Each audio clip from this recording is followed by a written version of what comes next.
on in the Traveler. I've been waiting for you. Whoa, looks like Jean wasn't the only one waiting for us. Klee and Kaya are here too. Oh, it's Paimon and Mr. Honorary Knight. It's been so long. Ah, look who it is. You've caught me completely off guard this time. But then again, it's always a pleasant surprise when you two show up. Guess we were so excited to see Jean again that we forgot to knock. I hope we didn't startle anyone. Wait a sec. You weren't talking about anything that we're not supposed to hear, were you?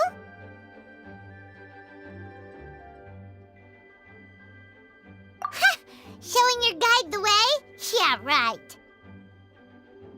It's been a while since we last met, but I can see you two haven't changed one bit. Don't worry, we weren't discussing anything confidential. In fact, we were just talking about you.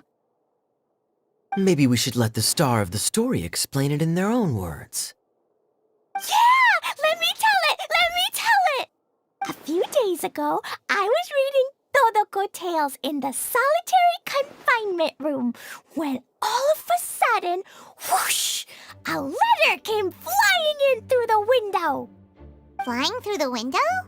How does a letter fly? Like a bird does. It was flapping its wings. It could even talk. It said, well, it was a bunch of stuff I didn't understand. You couldn't understand? Then it must have been talking about how to avoid solitary confinement.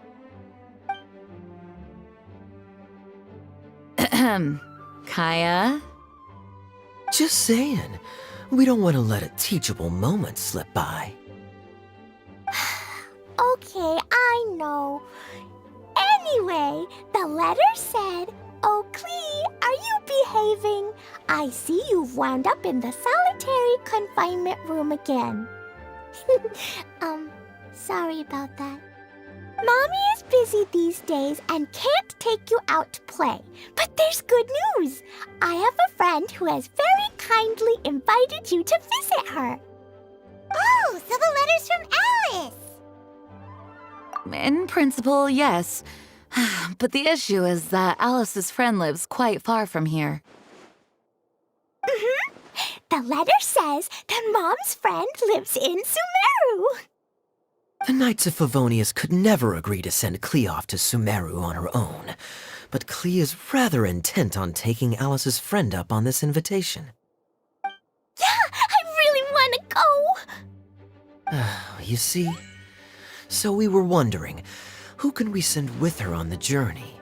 Preferably someone who's a reliable hero and with a history of saving Mondstadt. Oh, so that's why you wanted to see us. I do apologize, but Klee gets along with you so well. We couldn't think of a more suitable choice. Sure, we can do that, no problem, right? Can you really, Mr. Honorary Knight? Yay! With Mr. Honorary Knight around, Klee's not afraid of anything! See, I told you that he'd agree. In that case, we'll leave Klee in the trusty hands of the Traveler. And you too, Kaya. You should join them. I noticed you quietly completed that backlog of paperwork we had. You deserve the chance to unwind a little. Oh, so you noticed. Well then, I suppose I have no reason to refuse. Great! Things will go even more smoothly with Kaya around. Still, Sumeru is pretty far. It's gonna be a long journey. Don't worry, Mom's letter had a magic invite inside. Mom says we just have to all shout out where we want to go at the same time, and poof, we'll be there in the blink of an eye. Wow! Well, that'll definitely make things easier. It only works 3 times, though, so we should only use it when we really need to. 3's plenty. 1 for the way there, 1 for the way back, and 1 extra, just for good measure. Sounds very mysterious. I still think we should use it sparingly. After all, we don't know the exact location of where we'll be headed or what dangers we may encounter on the way. Here's what I suggest. Traveler, you're well connected. I'm sure you must have friends who are familiar with Sumeru. I say we start by teleporting to one of them. It'll give us a chance to test out the magic invite and also find ourselves a local guide. That kinda makes sense. And since it has 3 uses, there's no point letting one of them go to waste. Couldn't have put it better myself, Paimon. So, do you have a particular contact in mind? Well, we need someone who's familiar with Sumeru and can be our guide, so sounds like we need a forest ranger. And everyone knows that the best place to go looking for a forest ranger is a little place called... That's the one! Maybe we can get Tainari to help us! All right, Gandharvaville it is.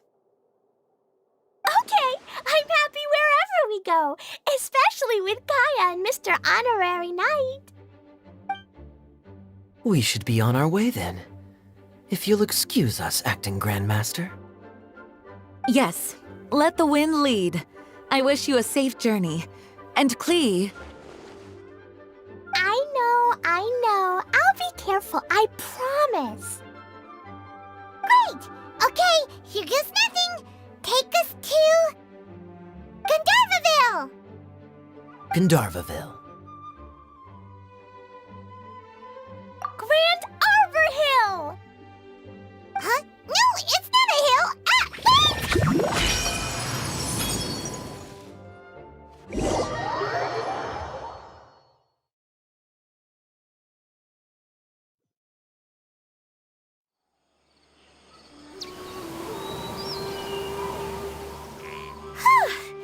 We made it!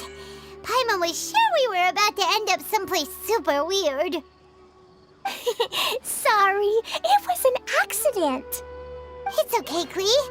Good news is this magic invite really does work. Fascinating. One moment we're in Mondstadt, the next we're in Sumeru. So this is where Mom's friend lives? Wow! There are so many big flowers! Oh, and jumping mushrooms! Oh, you ain't seen nothing yet. Sumeru's full of strange stuff like this. Like,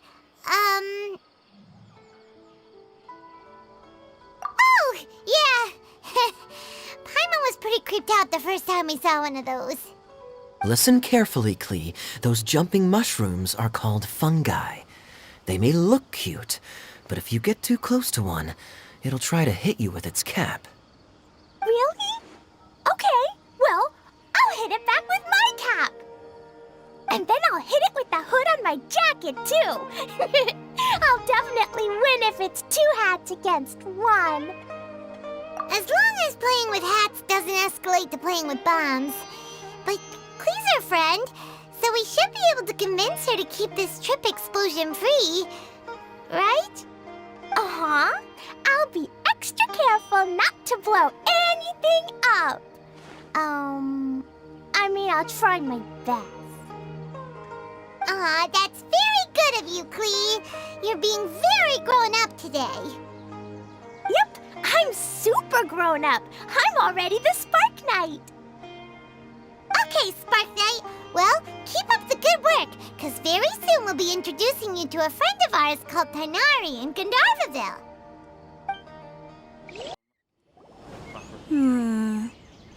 I've definitely heard the other forest rangers mention somebody dressed like that before. I see. Then it looks like my suspicions are correct. Who do we have here? Traveler and Paimon! Huh? Oh, Kaya and Klee are here too! Hi, Kale. It's been ages. Kale, Yula! What are you two doing here? Well, that question's really more for Yula. What a coincidence. I didn't expect to run into a fellow Favonian captain this far from Mondstadt. How's the vacation going? Seriously? Bring the whole crew, why don't you? Is it just Paimon, or does Eula not look particularly thrilled right now?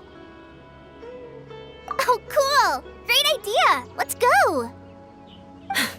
If you're trying to accommodate me, there must be some misunderstanding. I'm fine. There's nothing embarrassing about running into colleagues in the wild. But earlier you were... Great. Well, I'm sure there's a fascinating reason behind why you're all the way out here in Sumeru. Do share it with us.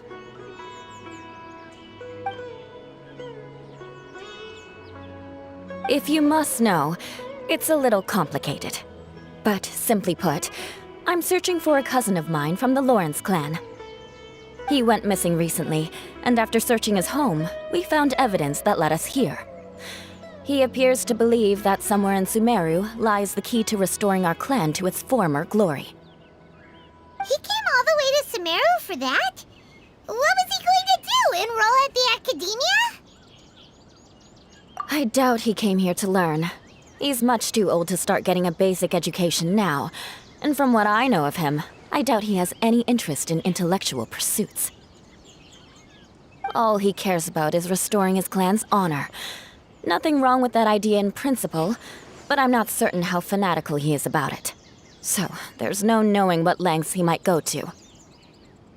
As a knight and a member of the Lawrence clan, it's my duty to make sure he doesn't bring harm to others. Oh-ho! If this is true, then your cousin is quite a man of action. Traveling alone to Sumeru from Mondstadt is no mean feat. Nor is daring to make me personally concerned about his safety. He has no idea what's coming to him. You know, underneath it all, Paimon thinks Eula's a really caring person. Yeah, she's the best! She brought me some moon pie last time. He is family, after all. Anyway, I will make sure to find him and escort him safely back to Mondstadt. Now, back to you. How and why did you all suddenly show up here? I'm afraid that could be tricky. Master Tighnari is still at Partis the Eye delivering his lectures.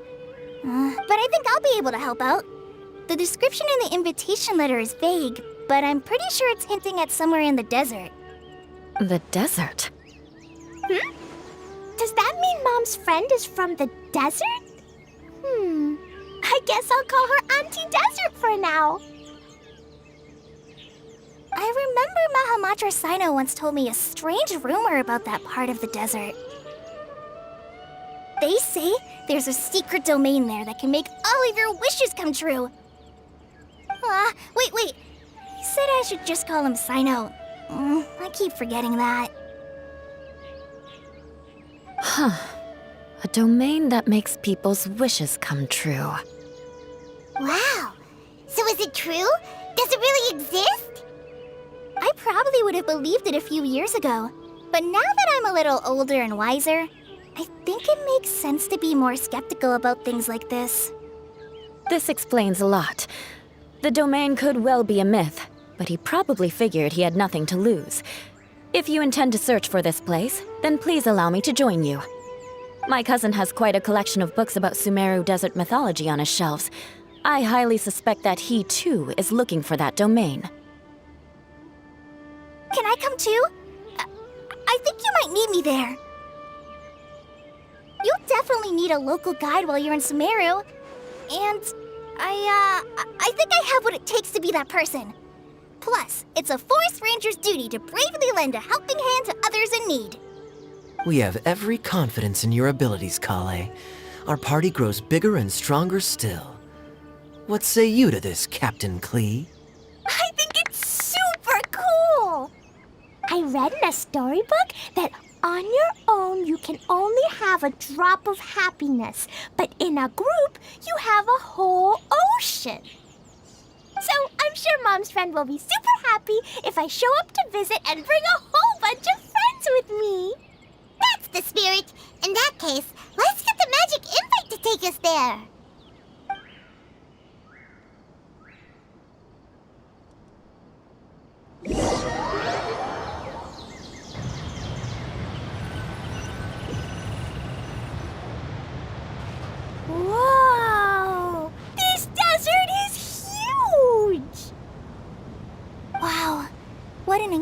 sight.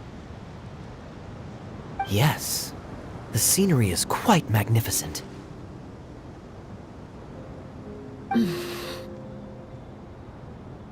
Are you okay, Eula? You don't look so good.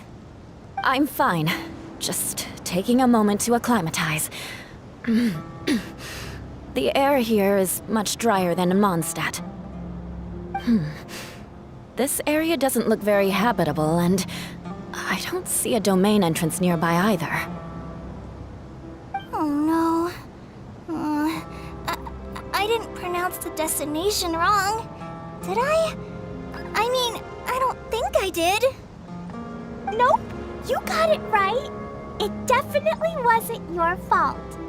I said Gundarvaville wrong earlier, but we still ended up in the right place.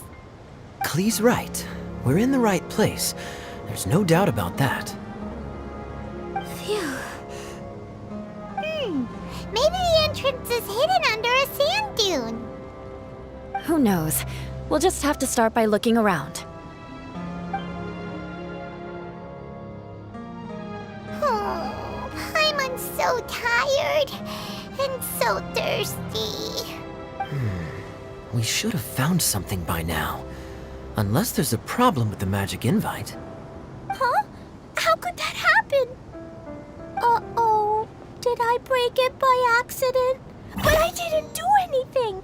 Todoko will back me up. I'm innocent. It's definitely not your fault, Klee. See? Not even a wrinkle on it. Does Mr. Honorary Knight have an idea? Ah, Paimon knows where you're going with this. Interesting approach. Assuming we're right about this magic invite. That is to say, if it was sent from within the domain, the invite likely has some sort of connection to it. Oh, I get it now. Plus, I know a super special trick we can use. What kind of trick? Can you teach it to us too? Of course. Mom said that if I ever need help, I just need to shout this out loud. Magic invite, Klee needs your aid. Do something now so Klee's not afraid. Look, something flew over.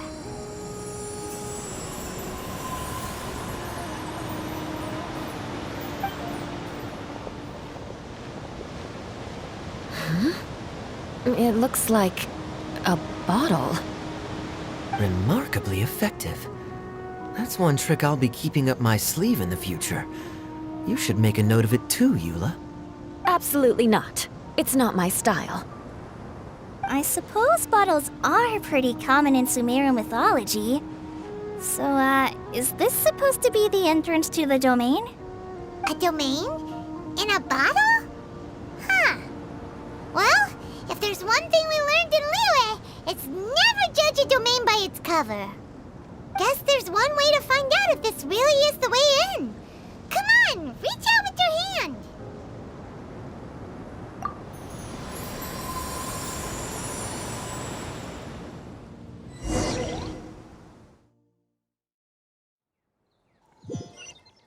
We made it! Oh, that answers that question. There's a path. I'm gonna take a look. Hey, don't run off and leave us all behind.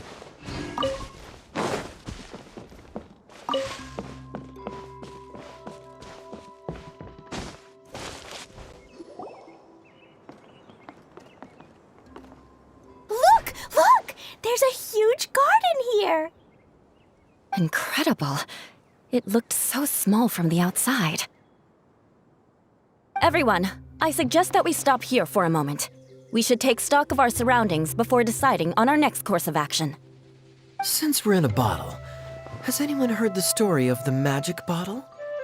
Oh, you mean the one about King Deshret and the genie in a bottle? I've read it before, but I struggled with some of the vocabulary. What's the story about, Kaya?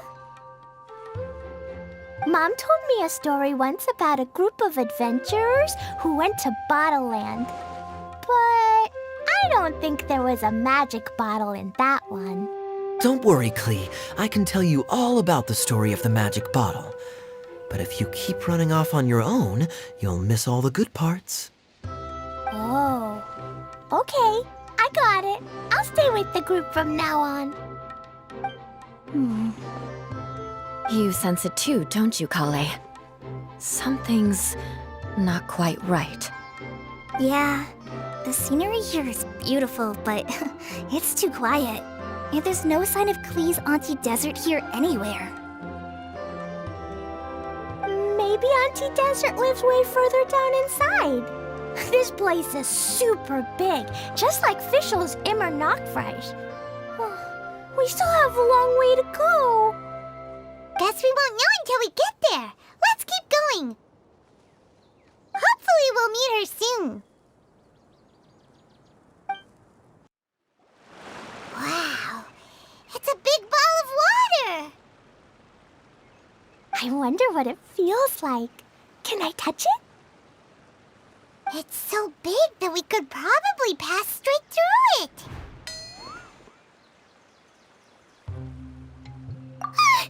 That's so scary! Stop giving Paimon the heebie-jeebies! Let's not touch it for now. We still don't know enough about our environment. But we can't just do nothing at all, because then nothing at all will happen. I have a feeling that this could be the core that sustains this entire bottle domain. In which case, the moment we touch it, this place will instantly revert to its original size, with all of us still inside. Yikes! Okay. Paimon won't touch it. Jeez. Kaya, are we really gonna get squished inside a bottle? Of course not, Klee. I'm sure the real core of this domain is hidden away in a very safe place. Somewhere like... over there, for example. I was so nervous that I didn't notice that big wheel at all. Wait, who goes there?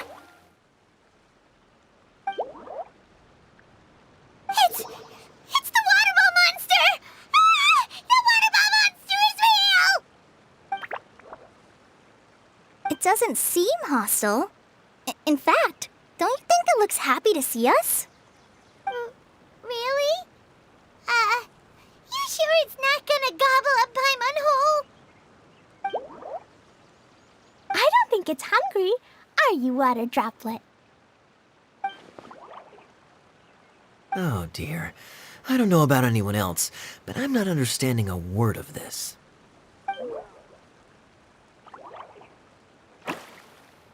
Wait! Don't go! Wait for us!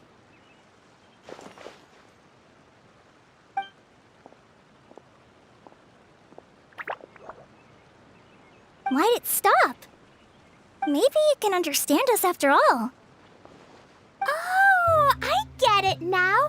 It's leading the way for us, just like the cats in Mondstadt. Like the cats? How so? When you're walking around in Mondstadt City, sometimes a cat will show up on the side of the road.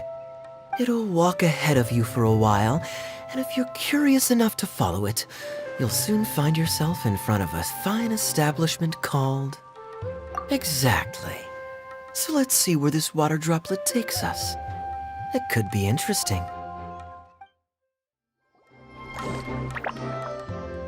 Huh?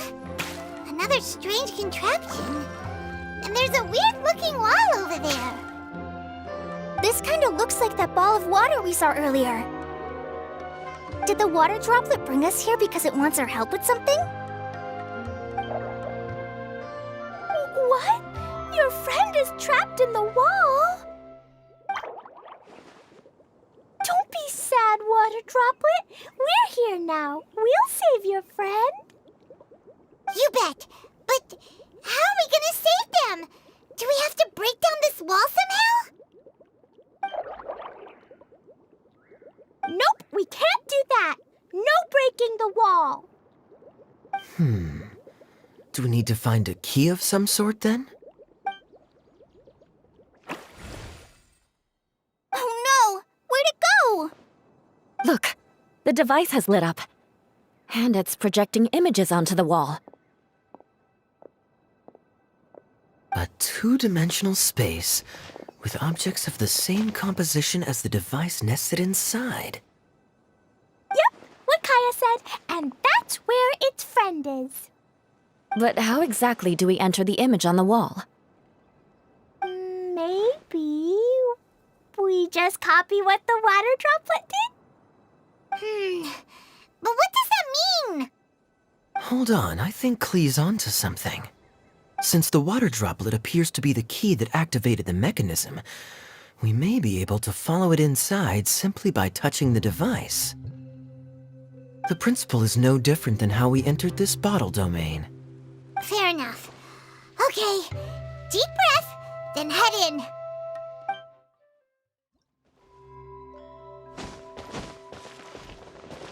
Wow, another water droplet just came out from the wall!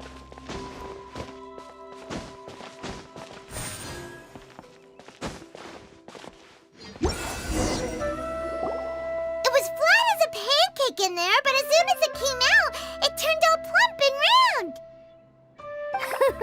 Guess it makes sense that the water droplet's friend is also a water droplet. Aw, and they both do the same thing to show they're happy. Water droplet number 2 ran off! It's saying thank you, Mr. Honorary Knight. That was a huge help. Traveler, how do you feel after entering that two-dimensional space? Any physical side effects? You sure seem fine to Paimon. Well, I'm just glad that you're okay. Good thing Eula's here to look out for everyone. Can't say the same for you, though, Kaya. You were pretty quick to send the traveler inside. Hey now, I only suggested that because I was confident that the traveler would be fine. Water droplet, is there anyone else here besides you and your friend? Yep, you know, anyone who looks like me or my friends. Oh, it ran off again. Hopefully this is a good sign. Amazing. Come on, let's follow it. Itia, the situation is now critical.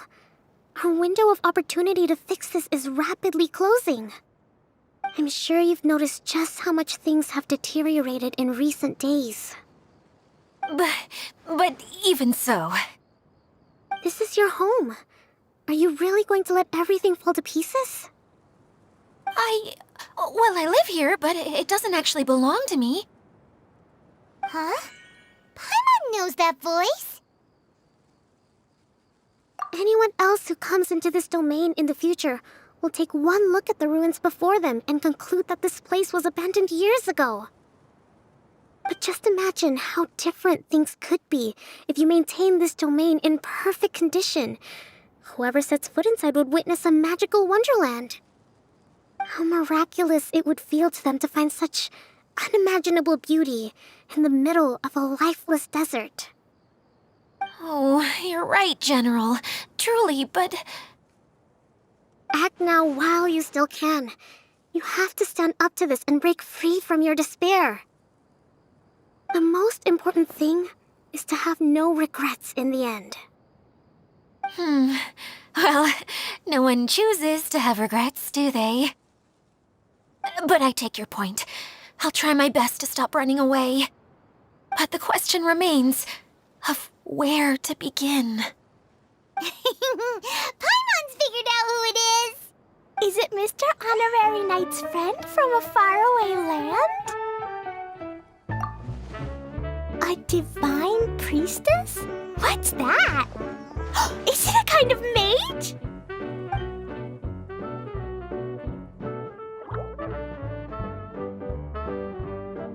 What are you doing here? Huh? We have new visitors? Greetings, everyone! This is the Valurium Mirage, and I'm the caretaker, Adia. I'm so sorry that you have to see this domain in its current state of disarray. We are actively working on repairs, and everything will be back to normal shortly. I hope. Greetings, everyone. I guess I should introduce myself too. It's It's all right. Just leave the introductions to me. I kinda wanted to say hello in my own way. But no harm done. I guess I'll let her do the honors. This lady is a visitor to the domain, just like yourselves. She is a formidable military general. Have any of you heard of Inazuma's Onmyo Chamber? What chamber?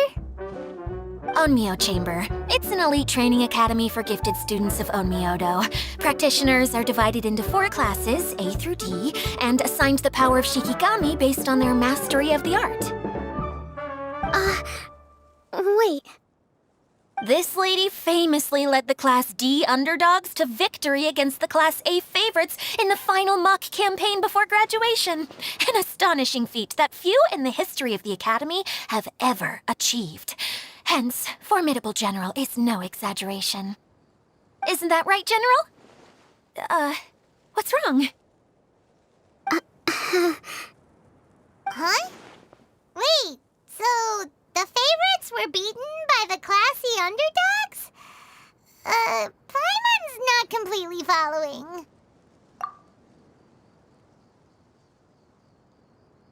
That doesn't sound like the divine priestess Mr. Honorary Knight's talking about. Uh-oh. Did she just get caught lying in front of someone she was trying to impress? Or maybe she uses a different identity in her private life, and this is the first time her friends are learning about it. Seems kind of embarrassing, but also kind of cool. I guess having someone else to introduce you is a good way to make an impression. Maybe I'd fit in better with everyone if I had a title too. Some people call me a general, but it's just their way of showing respect. My actual name is Sangonomiya Kokomi. Huh? Oh no. Sorry, my mistake, General. Miss Sangonomiya. Call me whatever you like, Itia. The only important thing about names is knowing who's who.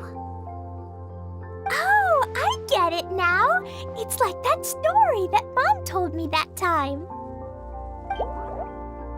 Klee can explain. So basically, in the story, a big group of people go on an adventure to Bottleland. One of them's called the King, and some of them are called Knights. So, Miss Sangonomiya must be the super smart one who solves all the problems in the story. What's that one called again? Perhaps a sage? Indeed. Wisdom is an important attribute found in military generals. Okay, well, I'll just call you that. Miss General it is. Fine by me. Sounds really cute, coming from you. At least, cuter than my pen name, that's for sure. Well then, how should I address the rest of you? How could I ever forget you? But what about these esteemed ladies and gentlemen accompanying you? I'd be delighted if you could introduce me to them too. Wait! Klee wants a title too! Okay, got it! Klee wants to be a mage! The kind that flies around everywhere! Da-da-da! Whoosh! Kaya can be the master thief. Mr. Honorary Knight can be, the knight. And Paimon will be the fairy who follows the knight everywhere. Master Thief, huh? I did like playing pirates as a child, so I suppose this is an apt role for me. And I must admit, the master part is a nice touch. Hold on a second. Are you saying the position of knight is now filled? Yula can be the sword master who can cut through anything and also gets to wear a super sparkly cape. That's more like it. And Kale can be, the healer.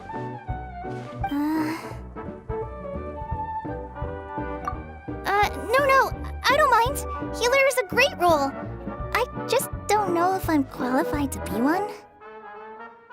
Whenever I'm thinking of titles for myself, I usually imagine myself as an adventurer or musician.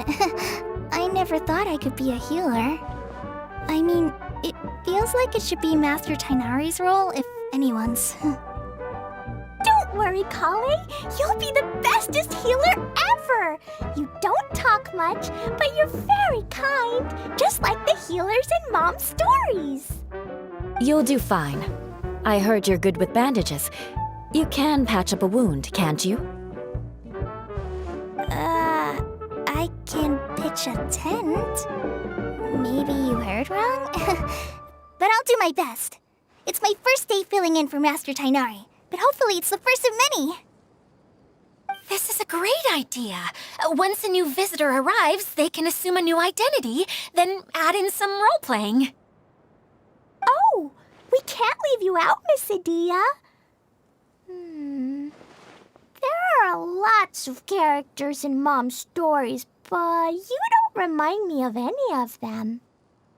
That's perfectly okay. I already have a role here anyway, remember? I'm the caretaker. I got it! This wasn't in any of the stories, but you can be the mascot. Mascot? Klee, maybe you could think up an even better role for Miss Adia. A mascot, you say? Isn't that a character that doesn't have to actually do anything and sits around letting everyone else do all the important work? Incredible. You've seen right through me. Sounds like the idea of being lazy is pretty exciting to her. The mascot serves to maintain troop morale, Adia. Don't underestimate your role. Ah, all right. I'll be the mascot then. That's right. Thank you for bringing these new friends here safely. You can go off and play now. Thanks, Water Droplet. See ya!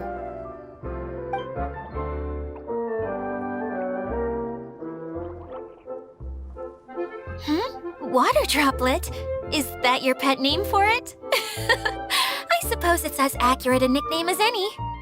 We keep getting sidetracked, but I believe you were saying something about being in a difficult predicament. Is something wrong with the Valyria Mirage? Oh, yes, about that. I'm afraid the entire domain has recently sustained some significant damage. It was as if the whole world was suddenly flipped upside down. A few components went missing from the core, which sustains the domain, and the impact cascaded out from there. Needless to say, many things in the Valyria Mirage have now stopped working. Just days after I agreed to let my friend's daughter come and visit too, when she gets here and sees the state this place is in... Oh, so you're Mom's friend? Hi, Auntie Desert. I'm Klee. Here, I brought the magic invite, see? Huh? Wait, so you're... Look how dilated her pupils are. She must be very surprised. Yeah, and not in a good way. Mom's the one who sent me here. She's the strongest mage ever. She said that her friend lives in the desert. You live in the desert, so that must be you. Right, Auntie Desert? Ah, I see. So being a mage runs in the family.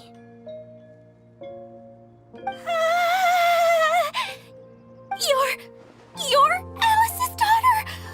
Oh, I just want the ground to swallow me up right now! Wait, that's it! I'll hide myself away in the core of the domain! Hide there until this all blows over! See you all in 100 years!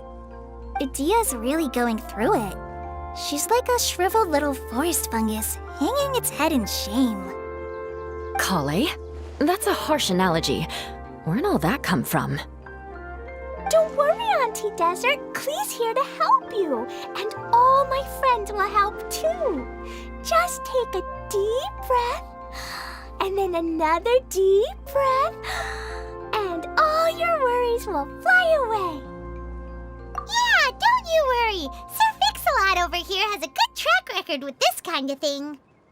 Well, I'm useless, but it looks like that won't matter with all you capable people around. fantastic. Don't put yourself down, Adia. You're great too. Thanks for your encouragement. Anyway, for the time being, please talk amongst yourselves. That'll give me some time to think things through and maybe make a start on, delegating. Hi, Miss General. Mr. Honorary Knight says that you're from Watatsumi Island. What's it like there? There must be loads of fish, right? Wait! You look kinda like a mermaid. Are there fish in your family? Oh, sorry to disappoint you, Miss Mage, but I'm just an ordinary human. I have lots of great stories about Watatsumi Island, though. Come on, let's enjoy the scenery while I tell you all about it. Feeling nervous, Kale? Well, it's your first time as a guide, after all. Oh no, not at all. I'm just, still settling into the role. So I was thinking about how to talk more like Master Tainari. Well, the easiest way to imitate someone is to start with their most common turns of phrase.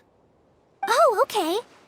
In that case, put that mushroom down. Now, it's highly poisonous. There you go. With just a few simple words, you've captured your master's personality perfectly. Anyway, what about your role? Don't you mind being the master thief? It doesn't sound like you're one of the good guys. Maybe not. Until you factor in that I only steal from the enemy. I think that's enough to make me one of the good guys. Don't you? Oh! Fair point, fair point. Who else has visited the Valoria Mirage recently? There was someone from the academia who came not long ago. A Kasharawar scholar. Blonde hair. Architect, I think. He was a huge help and redesigned many of the buildings here. Although he was always grumbling to himself, he was extremely diligent in his work. What a kind person. I could tell that was a sensitive soul. A lot like me. Sorry. Please pretend you didn't hear that. I'm, of course, a very strong and resilient person. After him, an aristocrat from Mondstadt showed up. Then Miss Sangonomiya. Unfortunately, everything here suddenly started changing before I had the chance to be a good host and show them around. Do you know where the Mondstadt aristocrat is now? If I remember correctly, he headed north after the incident. It's a pity we're having all these issues. If we could get everything working normally again, I could probably locate him in an instant. Still, not to worry. There's nothing dangerous here.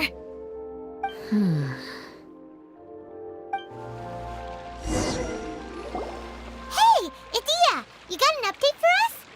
Very well. Then please allow me, Idia, your mascot, to explain exactly what's happened here.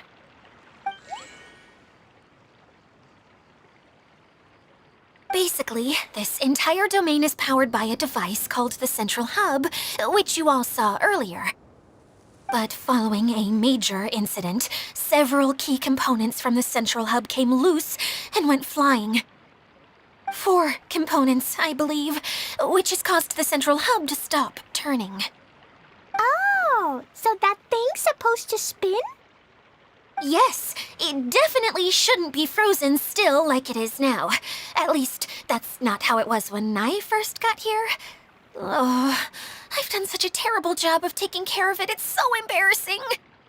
Hey, everything's gonna be okay. So, we need to fix the big wheel up there. And to do that, we need to find the missing parts. Right. I do know where one of the parts is. It landed not too far away. But the rest all landed in different areas. I'm afraid you'll have to go and look for those.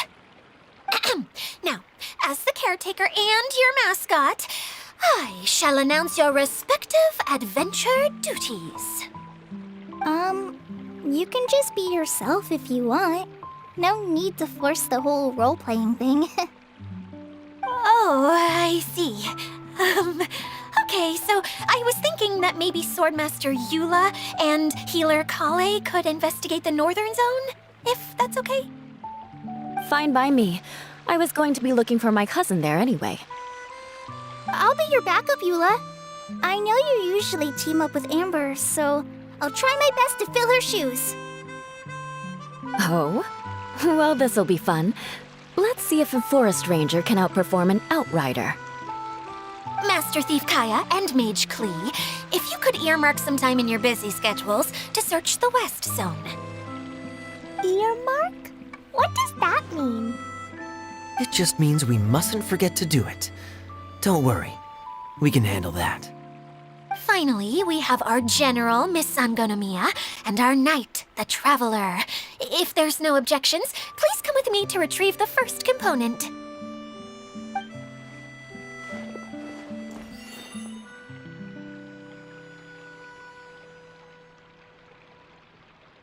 Wow, spoken like a true knight. Then, for my part, my strategic mind is at your service. All right, well, if anyone finds anything, come back here and we'll regroup. Please take care while you're out on the road and look after each other, especially our little mage here. You got it. I'll take extra special care of Kaya. I'll be on my best behavior. Okay, we'll leave it there for now. You two, please follow me.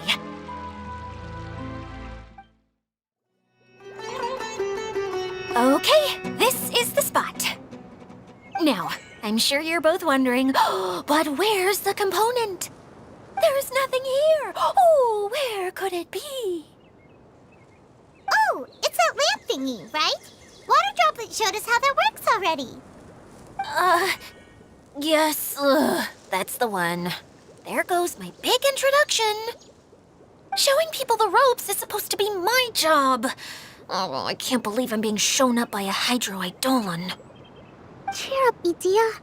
The Hydro Eidolon can give a basic demonstration of how to use things, but beyond that, it can't communicate. That's where you come in. Your descriptions can explain everything in full, vivid detail. Paimon forgot how persuasive Kokomi can be when she really wants to. Sometimes having a genius strategist around really comes in handy.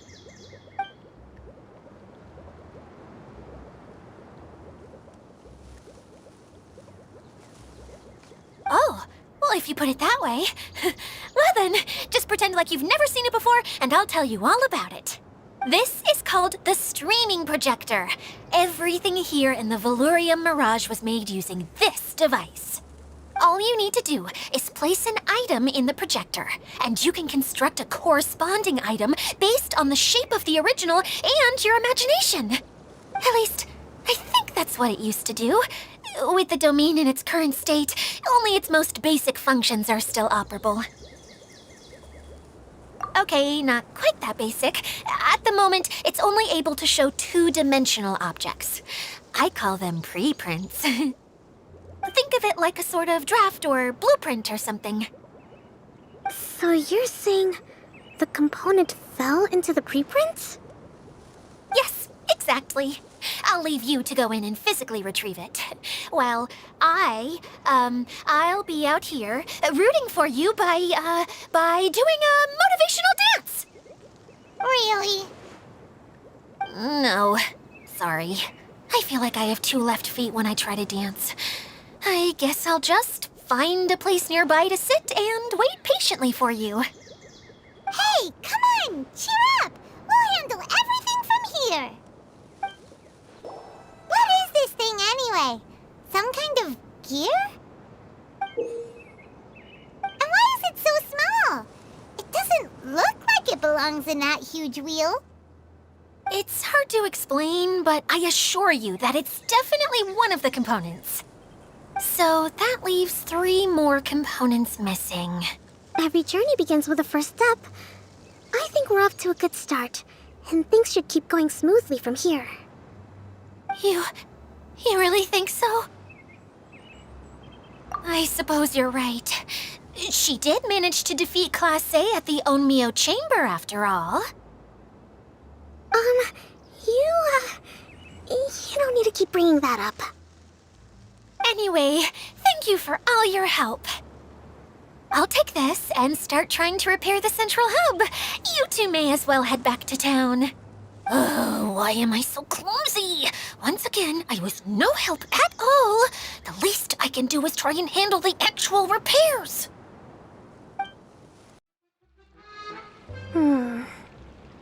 What's wrong, Kokomi? I'm just a little confused. You mentioned that the water droplet showed you how to use the projector? Can you tell me a little bit more about that? I'm so curious to know what happened. Oh, sure! I see. Hey, look! The wheel is spinning now! Oh, and now it's stopped again! Well, that didn't last long. It also wasn't spinning at the right speed. Before the incident, it spun much faster than that. Oh, so you saw it back when it was still working? Oh, yes. I arrived here a little earlier than the rest of you. But the incident took place not long after I entered. Like Idia said, it felt like the world was flipped upside down. I don't know how else to describe it. And I certainly don't want to experience it again. No, it's no use. Seems it won't run until all the missing components are returned. For a moment there, when it started turning, I got excited. I thought that maybe the hub can work just fine without the other three. Wishful thinking is only going to lead to disappointment, Idia. Let's stick to the plan. We'll get there. Hey, Mr. Honorary Knight and Miss General are here. Oh, and our mascot. You beat us! I was sure we were gonna be the first ones back. Hey, how'd it go?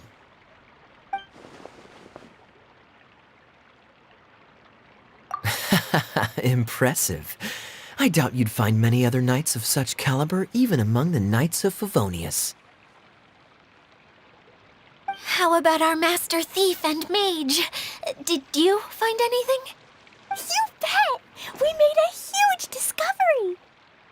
The place we were trying to get to was blocked off. We couldn't see anything past it, and there was no way around. But then, just now, a huge canyon appeared out of nowhere, so we hurried back here. It appeared just now? Come and see, Mr. Honorary Knight. Let's go on a canyon adventure. I'll sit this one out. I'm beat after trying to make those repairs. I need to take a break. Miss General, you should come too. You can hide behind me and give me smart advice while I protect you. Wonderful. It would be an honor to serve as advisor for our young mage. Let's go!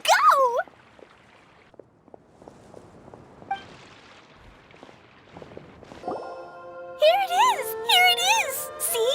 This canyon wasn't here before. Just before the canyon appeared, I heard a faint sound, like something mechanical turning.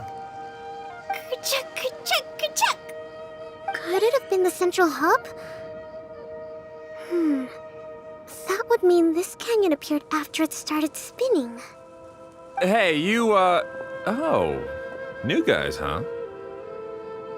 Oh, hey! Paimon didn't realize anyone else besides Adia lived here. You actually saw her? She's barely shown her face since everything started falling apart here. Excuse me for asking, but who are you?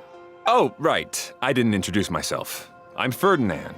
Me and my brothers look after this whole zone.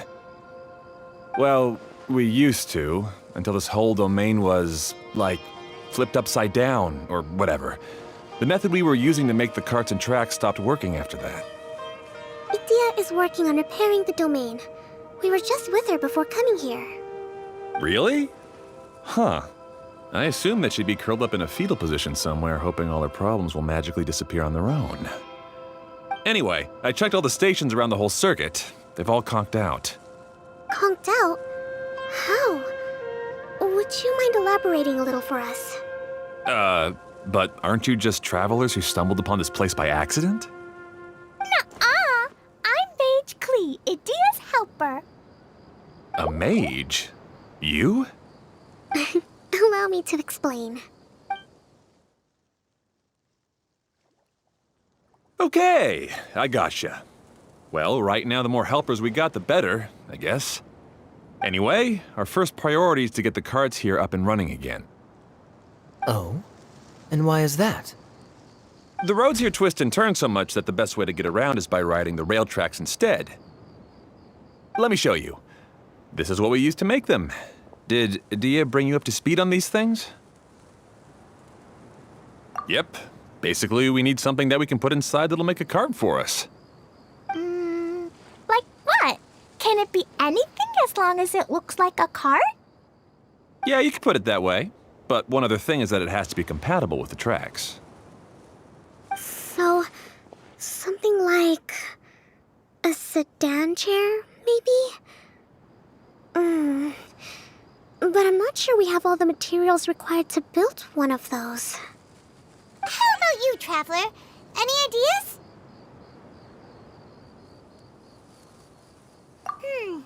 That would solve the issue of materials. Wood's no good. A rickety wooden cart would be too dangerous.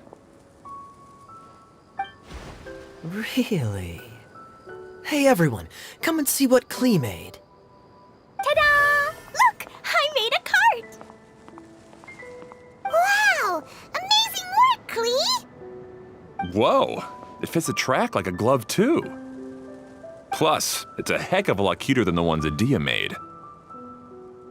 I just wanted to give it a try. Then suddenly, boom! There it was! Paimon's gotta ask, what exactly did you make your cart from, Klee? I used Jumpy Dumpty. Aha!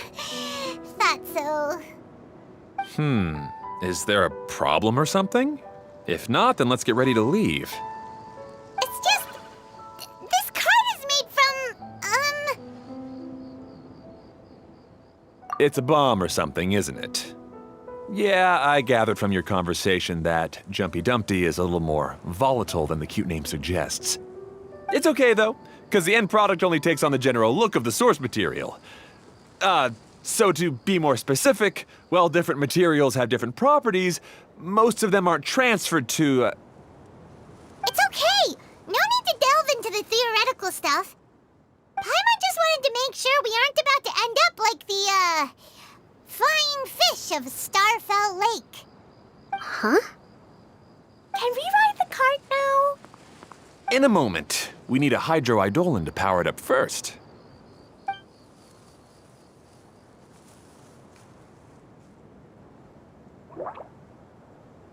Okay, she's ready to roll. Hop in.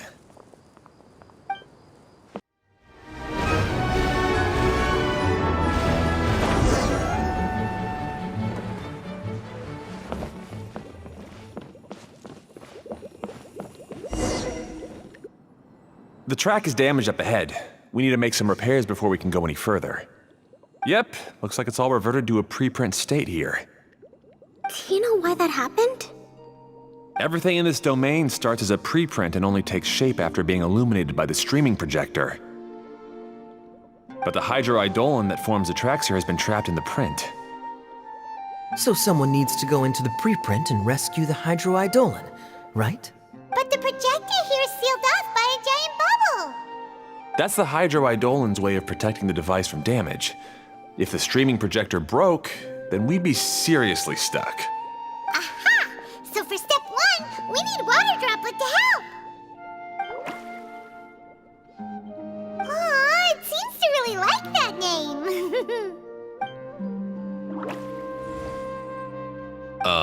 Any volunteers for step two? Leave that to us. We know what to do.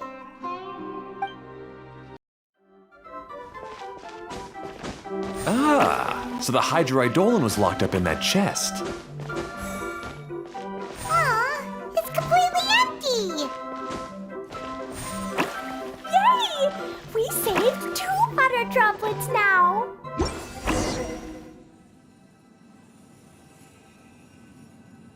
Whoa! Water droplet just transformed into some new tracks! Good. Let's keep going then. There's another spinny thing here. It's so big. But, not as big as the one we saw in the middle of this place. That one was huge. I bet it's something super important. I remember what Kaya said earlier. Very good, Klee! You're using what you saw earlier to make observations, like a real adventurer! It appears to be a system that rotates to switch tracks. That's right. Originally, all you had to do was flip this switch and the junction would rotate. But it seems Jeremy still hasn't fixed it yet. He sure talks big, but when it comes to actually getting things done... Is this Jeremy you mentioned one of your brothers? Yeah. When I talked to him about repairing the tracks, I suggested we start with the station, but he said we should start at the junction. Really, it made no difference which one we started with, but he just had to turn it into a huge argument. He always treats me like I'm a fool and disagrees with anything I say. Let's see what he has to say now that I've already fixed the tracks. If you ask me, you're clearly a sharp person, Ferdinand. Yes, finally someone who can recognize that, rather than just shrugging off my ideas. Come on, let's make our way to the junction and see what he's up to. Everything will get better once we get the switcher working again. Still stuck here just as I expected.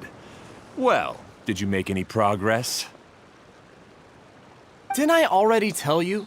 Just have the hydroidolins fix the junction and then make a new cart. After that, we can use the junction to... Wait a minute, how did you get here? It took a lot of effort for me to climb all the way up here. The answer is standing right in front of you. Yeah, sure. Those travelers must have helped you. You never get anything done on your own. You always get someone else's help and then try to take the credit for yourself. You're one to talk. What have you managed to accomplish, huh? You were here just moping around all day. Whoa. They started arguing the moment they saw each other. But aren't they supposed to be brothers? Me? His brother? Hardly. All right, Jeremy. That's enough. Fine. I'd rather be focusing my efforts on fixing the track switch rather than arguing anyway. You should calm down too, Ferdinand. Let's all focus on the situation at hand. Any personal problems can be settled later. Fine.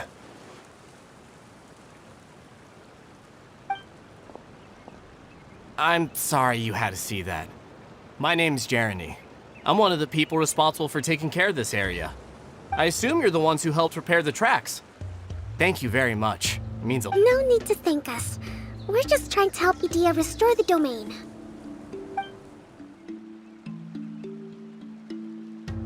I see. Now that you and Ferdinand brought the cart up here, we'll need the hydroidolins to fix the area below. Them again, huh?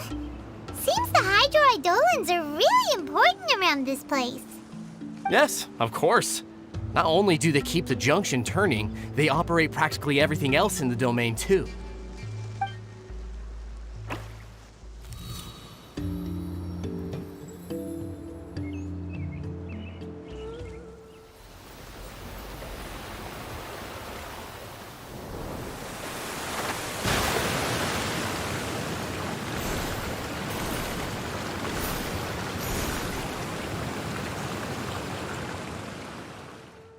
All right. Seems most of the tracks and junctions have been repaired now. Yep. So maybe it's time you give credit where credit is due, What? You think you deserve the credit? If anything, we should be thanking these travelers. You... Well, either way, you're not the one getting any credit. You're always quick to criticize my ideas and push your own, but you never actually get anything done. And what about you? Don't forget it was Hado and I who took care of the mess that one time you impulsively tried one of your brilliant ideas. Speaking of Hado, wasn't he with you? I left early this morning. I assumed he'd be with you. Seriously? Couldn't you have at least looked to see where he was before you left? Hey, come on! You didn't see him either, so what's your excuse? Klee? I don't get it. Nobody did anything bad. Why are they arguing? I just don't like his smug attitude, that's all. Who are you calling smug? If anything, you're the one who's making such a big fuss right now. All right, I think we've heard enough from you two. If you insist on bickering, then I'd suggest you go somewhere else. Otherwise, I'll just cool you two off myself.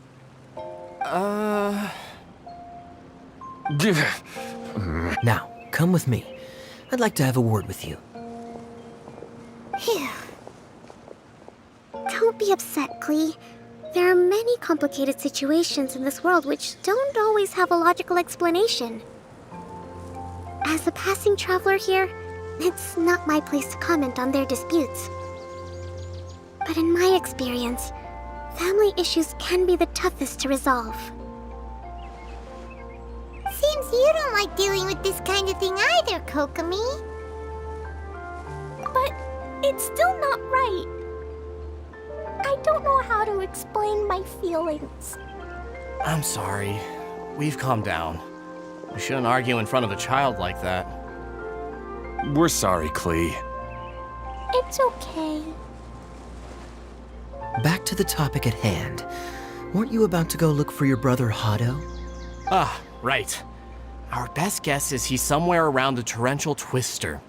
We would have to use the junction to send the cart to another area. Sorry to trouble you again, but would you help us find him?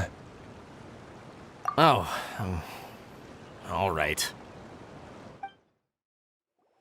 Ah, I guess you had repaired the tracks and stations as soon as I saw a cart come zipping along. Now that the tracks, station, and carts are all repaired, we're about ready to reopen Torrential Twister. It'll be good to see my design back in action again. You're in no condition to be out running around like this, Hado. Yeah, but these are unusual circumstances. That's true, but you should stop to think things through. Exactly. If there's anything that needs to be done, you can just let Ferdinand and I take care of it. You and Ferdinand? Together?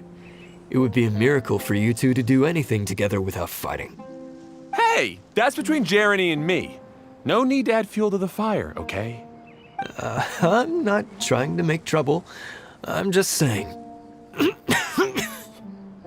Ferdinand? Oh, don't worry. We're not arguing, Klee. We're just, discussing some things. Are you and Jeremy worried about Hado? Why don't you just talk to him about it? Kaya's also worried about me sometimes, but he doesn't ever criticize me. You're right, but our relationship is much better than these guys.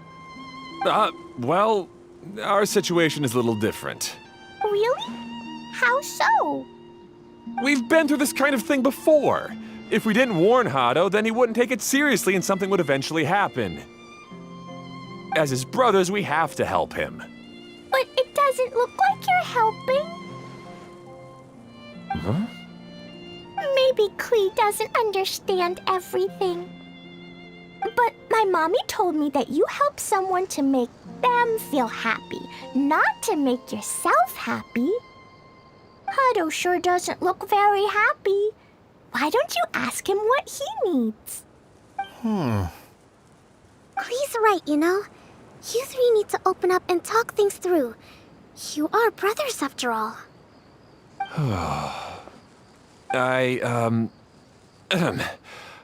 I've always cared a lot about you, Hado. Just like when we were back in the desert. You suddenly passed out and Jeremy and I started arguing.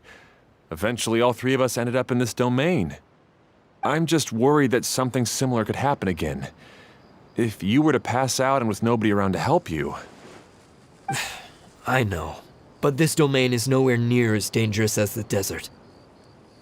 I was thinking that if I could handle these problems myself, then you two wouldn't have to argue about anything. If it weren't for my poor health and lack of energy all the time, then I wouldn't have always been such a burden on you two. No need to feel guilty, Hado. This was our choice. The three of us love adventuring. No one is a burden on anyone. Isn't that why we came up with the idea for this area? I would do the thinking, Ferdinand would use his muscle, and you would... Draw the blueprints and build tracks. It'll be a safe way to see all kinds of amazing scenery. Yes, that was the plan. See? Doesn't it feel better just to get along? Hey, what are you trying to say? You make it sound like I've only been trying to talk myself up. The choo-choo cart is great, Ferdinand. Really? You know, Klee, having the car zip along the tracks was my idea. Yeah, what an amazing idea! You're so smart! Hey, Klee, do you want to ride even more fun carts? Yay! Let's ride more! Looks like all three of them are trying to win Klee's approval now. Klee hasn't realized it yet, but her innocent, childlike nature is very powerful. It can inspire and even help heal others. Hey, everyone, please come with me. We need to get the hydroidolin in the cart to help us. Hado and I have double-checked everything. It's all operating safely. You can go for a ride now. Hold on a sec. Before we say goodbye, I have something I'd like to give you all. It's a rock climbing rope. We used it on our adventures to climb mountains and traverse many places.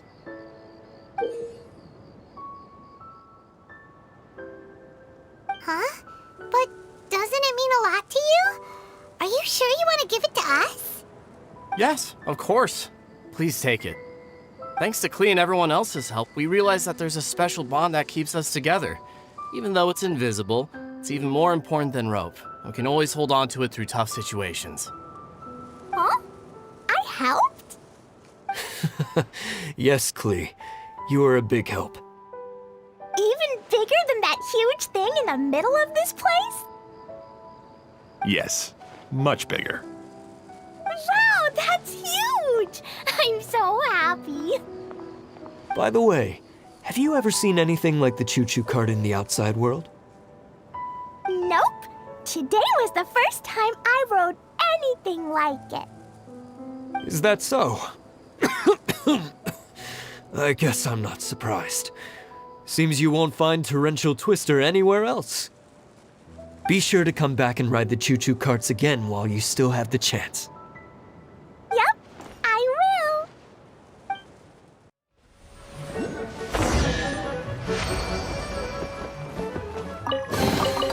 A reward on the road. That's so much fun! Klee can fly across the sky like a real mage now. Guess that sort of makes sense. Wait, but if being able to fly makes you a mage, what does that make Kaya, since he's here too? Nothing! Kaya's just the master thief. Don't you remember, Paimon? Oh, right. Guess it slipped Paimon's mind. Sorry to bother our young mage, but there's something a master thief would like to report. Do you still remember our mission? Uh-oh. I was having so much fun that I almost forgot. We're supposed to be helping Adia look for the missing components. But don't worry, I've already got one. You mean you snatched it when we weren't looking? I didn't have to go that far. In fact, the component we were searching for was actually that orange rope. If anything, you could say it came right into our hands at the right time. Let's head back and give it to Adia. Aw, do we really have to go? Okay. Even though I want to keep playing, I know Adia is really important. That's our wise mage. Don't worry. Tonight, you'll be able to see stars in the water and watch fish dance in the sky. Seems Kokomi's out of it after that ride. Her face is completely blank and her lip was trembling while she was speaking. Maybe we should have a rest for a while. I thought I was keeping my composure pretty well. Don't worry, my mind is always spinning. I'm used to this. We should head back to Idia. How about we hold hands, Miss General? Klee will give you energy.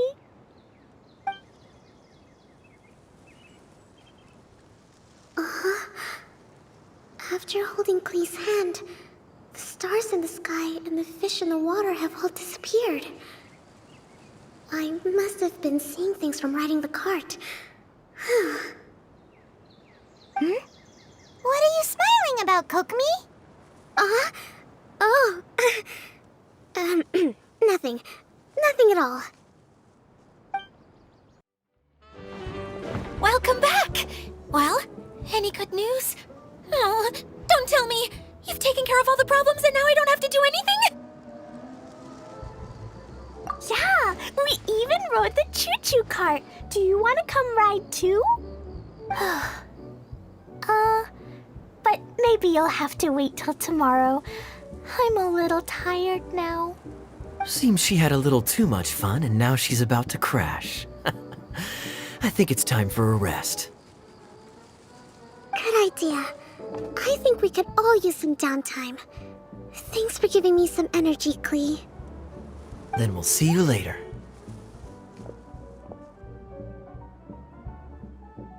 Bye, Mr. Honorary Knight. Bye, everyone.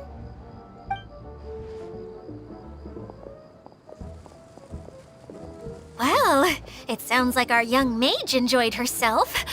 I'm so happy that she had a good time. So, back to the missing component. Did you bring it? You bet! Kaya said that the missing component was this orange climbing rope. Ah, it just occurred to me that you probably ran into the three brothers while you were in the canyon. If I remember correctly, the two eldest brothers were taking their sickly younger brother on adventures when they ran into a sandstorm and ended up here. They were all arguing with one another when they first arrived, but it wasn't long before they broke down and were huddled together in tears. They sure must have a lot of energy to keep up their bickering and adventuring every day. I'm a little worried about them, yet quite envious of all that energy. You almost sound as if you're reminiscing about old friends, Idia. Yes, I've known them for quite some time after all, but I seldom go to that area. You can hold on to the rope for now, Traveler. I have no use for it until we have the other components. By the way, Eula and Kale have also returned, but I'm afraid they weren't able to make much headway. They mentioned that they would like to head to the jungle north of here, once you have all rested up. Now that I've told you everything, I'll go rest. I'll go and check on the situation in the remaining two areas. Do you need me to accompany you? Oh, no, it's all right. You've already accomplished a lot today. You should rest up. Hey, Kale and Eula! Oh, Adia is here too! Hey, it's the Traveler and Paimon. How are you? Did you rest well? Yep, this is a comfortable place to rest. I guess that's one thing here that's better than the desert. But other than that, there's not much going for this place. Saying things like that isn't going to help, Adia. But it's the truth. The desert is full of terrible memories for me. Being there was like wading through thick mud. That's a weird way to put it. Actually, if you hadn't mentioned it, Paimon would have already forgotten that this domain is in the desert. I know what you mean. The air here isn't at all like the desert. It's very humid. Almost as if we're in the rainforest. It's a... Everyone looks well rested. If you're ready, we can start making our way to the jungle north of here. Good luck, everyone! I'll be rooting for you! Hold on. I said we, didn't I? No need to say goodbye, because you're coming too. Huh? But wait, I'm just the mascot! You can't back out this time, Adia. The manager of the fairgrounds is waiting to see you. She said Adia is the only person who could help. Yes, Kale and I discovered a fairgrounds in the forest. The person in charge of it seems to be a Spontamod scholar. A scholar? But what's she doing there? Researching the forest ley lines? Oh, I wish there were ley lines here that I could ever study. Anyway, I know who you're talking about. I'd better come along then. Finally, someone has arrived. Sorry to keep you waiting, Maimuna. We've brought Adia with us. Thank you, Kale. It's been quite some time since I've seen you, Idia. To be honest, I didn't think you'd actually show up. If anything, I thought you'd be curled up somewhere crying alone. Hey, you shouldn't be saying things like that. Doesn't seem to be the first time Paimon's heard someone say that about Adia, though. You wanna see me cry? Fine! I'll stop crying right here! No, please don't. All right, I shouldn't have said that. Now, who are these two? And Paimon is Paimon! They're reliable helpers. Lucky for you that I found them. You'd better be more careful about how you speak to them, okay? Of course. Good to meet you. You may call me Maimuna. For the sake of time, we should forego the usual pleasantries. Please follow me.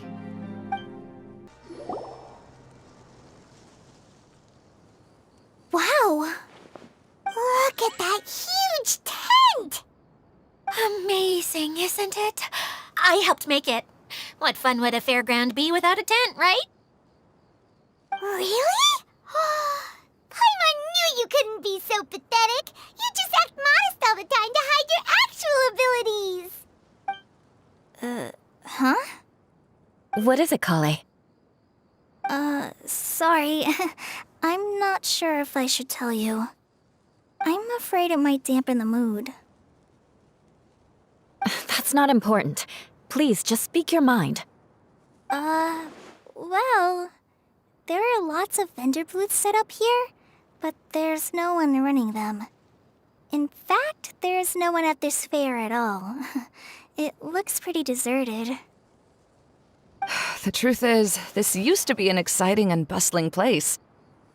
But just a few days ago, something happened, and it seemed like... Like, the world was suddenly flipped upside down? Yes, exactly. Something fell from the central hub into the tent and knocked down the crystal light that was hanging at the top. Oh, the crystal light. Mm-hmm. I remember a certain someone said that we should have beautiful lights to celebrate at a fair, and made us that crystal light. But once the light fell, the tent became a complete mess and the hydro-eidolons were trapped inside. Just when I was at my wit's end, a man from the Lawrence clan came and offered his assistance. Wait, he offered to help you? Yes, and he refused to listen to any of my warnings. He just walked straight into the tent, and then... Yes? And then? Yeah, don't leave us hanging here! What happened? And that's it. He became trapped inside along with the hydro-eidolons. Oh no! We have to do something! We can't just leave him there, Maimuna! I know, but the situation inside might be more difficult than you think. You should mentally prepare yourselves. Just talking about it is a waste of time. Since we're already here, let's go and scout out the situation ourselves. All right, this way, please. There used to be a large stage inside, but after everything got shaken up, it seems the very nature of the entire place was altered. The lamps and crystal light that were hanging above have all fallen down, which makes repairs near impossible. Wait, so you mean it's difficult to move around in there? Yes, mainly because of the lights. Do any of you have experience being on stage? Once the stage lights turn on, everyone's attention is focused on you. I can't stand that feeling. Having everyone's attention focused solely on me would just make me feel terrible. Me too! I'm no good at speaking in front of people. And then to have everyone staring at you. Oh, just the thought of it makes me shudder. Sounds like you have some things you haven't been able to let go of yet. Please don't laugh. I'm trying my best to change that, but there are still some things I can't overcome. Like when there's a lot of people around, or when people are staring at me. No, there's nothing funny about that. And you know what? It's not a bad thing to care when other people are looking. That's my opinion anyway. Think about it. Only people who have high standards for themselves would worry about failing to meet others' expectations. You have many good qualities, Kale. I bet if you had to learn dance since childhood like myself, then you'd be an even better dancer than me. No way! That would be impossible. I can relate. I know exactly how she feels. Maybe we should find a time for you to learn with me. And one day, you will become an outstanding dancer too. By that time, you'll be so focused on performing your beautiful moves that you'll no longer worry about an audience watching you. Wow. Eula's so passionate about this that she's practically glowing now. Really? You do that? You wouldn't think I look stupid and secretly laugh at me, would you? You really think I'm that kind of person? Fine. Vengeance will be mine. Oh, no! Of course not. Alright, please teach me. Seems there's no need for me to warn you again. Anyway, you just need to open the curtain and you'll be able to see the stage.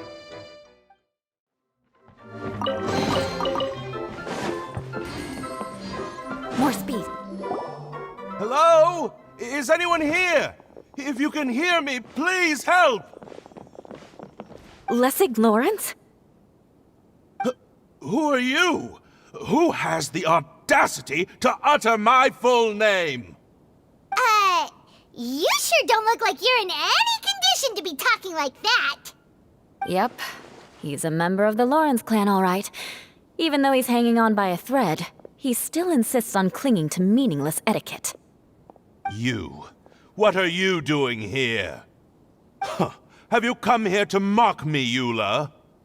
If you would just think for a moment, it should be pretty obvious why we are here. Yet, now you're intentionally trying to provoke me? Of course, you don't have to accept my help.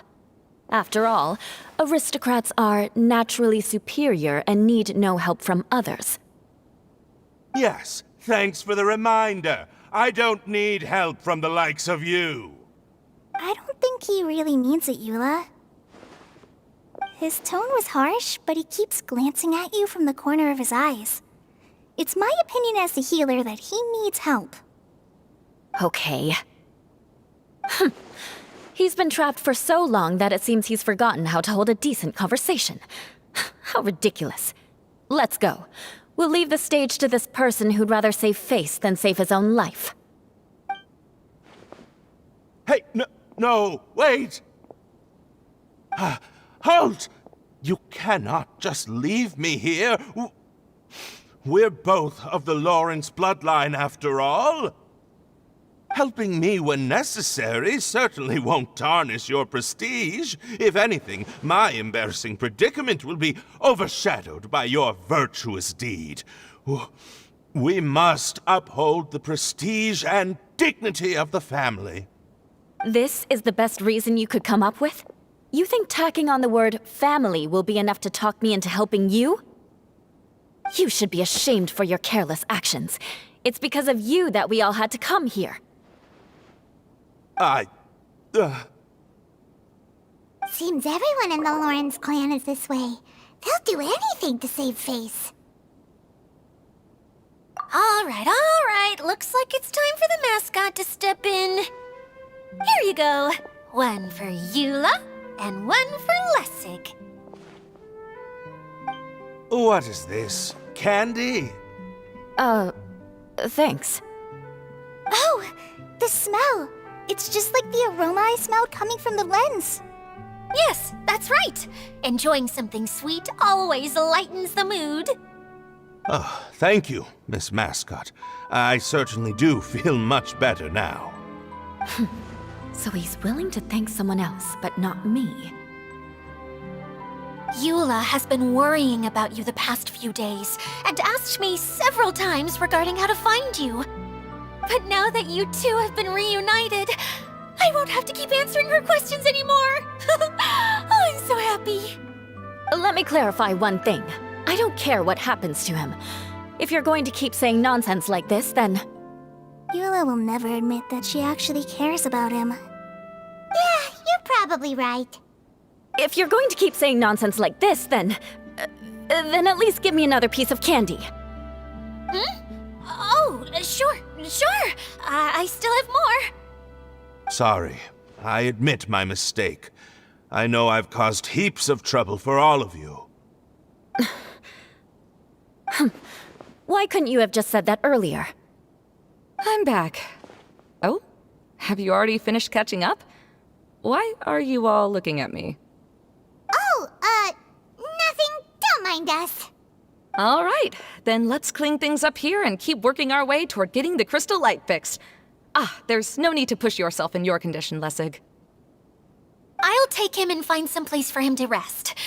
I happen to be a little tired myself. All right. I'll leave my cousin to you then. You'd better rest up and regain your strength before we settle things, Lessig. Oh, another path has appeared. This should be the last level. Yes, don't worry. We're almost to the top of the tent. The last thing we need to do is raise the crystal light to the very top of the tent. After the stage collapsed, I realized that having it raised only halfway makes it look a lot like the stage at the Grand Bazaar. Have any of you visited the Grand Bazaar before? No, I haven't. I have. I've gone there a few times with Master Tainari. The place is bustling with all kinds of vendors. And if you're lucky, you can see Nulu perform her dance. Oh, a dance from Sumeru? I'd like to see that myself. If only it were on the way back, then we could stop there. It doesn't matter if it's on the way or not. I would be happy to take you whenever you have time, Eula. Great. I'll take you up on that offer. Yeah. Now that Paimon thinks about it, we've already been there more times than Paimon can remember. Really? My father used to help with festivities at the Grand Bazaar and would always give me candy during the events. I was just a kid and didn't understand anything. I was happy as long as he gave me some candy. To me, fairs and festivals were the best things ever. I always thought my father was amazing and wanted to be just like him when I grew up. But aren't you a scholar in the academia, Maimuna? As far as I know, scholars seldom could spend time doing anything but research. I doubt you could have time to assist your father in preparing festivities. Yeah, seems you read me like a book. When I had the choice between becoming who I wanted to be and who my parents wanted me to be, I ended up choosing the latter. But I was never happy about it. That's almost the exact opposite of Eula's situation. You must have already realized that. Why else would you set up all the booths here and make this place like a fairgrounds? Yes, but I'm still not as happy as I imagined I would be. I realized that attending a fair and running a fair are two completely different things. The main reason my childhood was so fun and carefree is because my family worked hard. But my father knew how difficult and tiring running a fair could be, so he wanted to push me towards academics. But in the end, I didn't do well in either. I gave up on myself and resorted to investigating ley lines in the desert. Some things happened, and then I accidentally ended up here. I finally had a chance to make my wish of running a fair come true. But after seeing everything come crashing down, I feel like I've lost the strength to go on. It's not as bad as you make it out to be, Maimuna. No need to feel so down. You have the courage to change, and you've been actively guiding us on this journey. Someone who's given up on themselves could never do these things. Oh, Kale. I understand my situation better than anyone. You don't need to try to comfort me. It's not that I'm trying to comfort you. It's just that people sometimes don't realize that their actions speak louder than words. Believe me, this is something that I learned from my time together with Eula. Oh, what are you trying to say? Oh, nothing. Now, let's get that crystal light fixed. All right.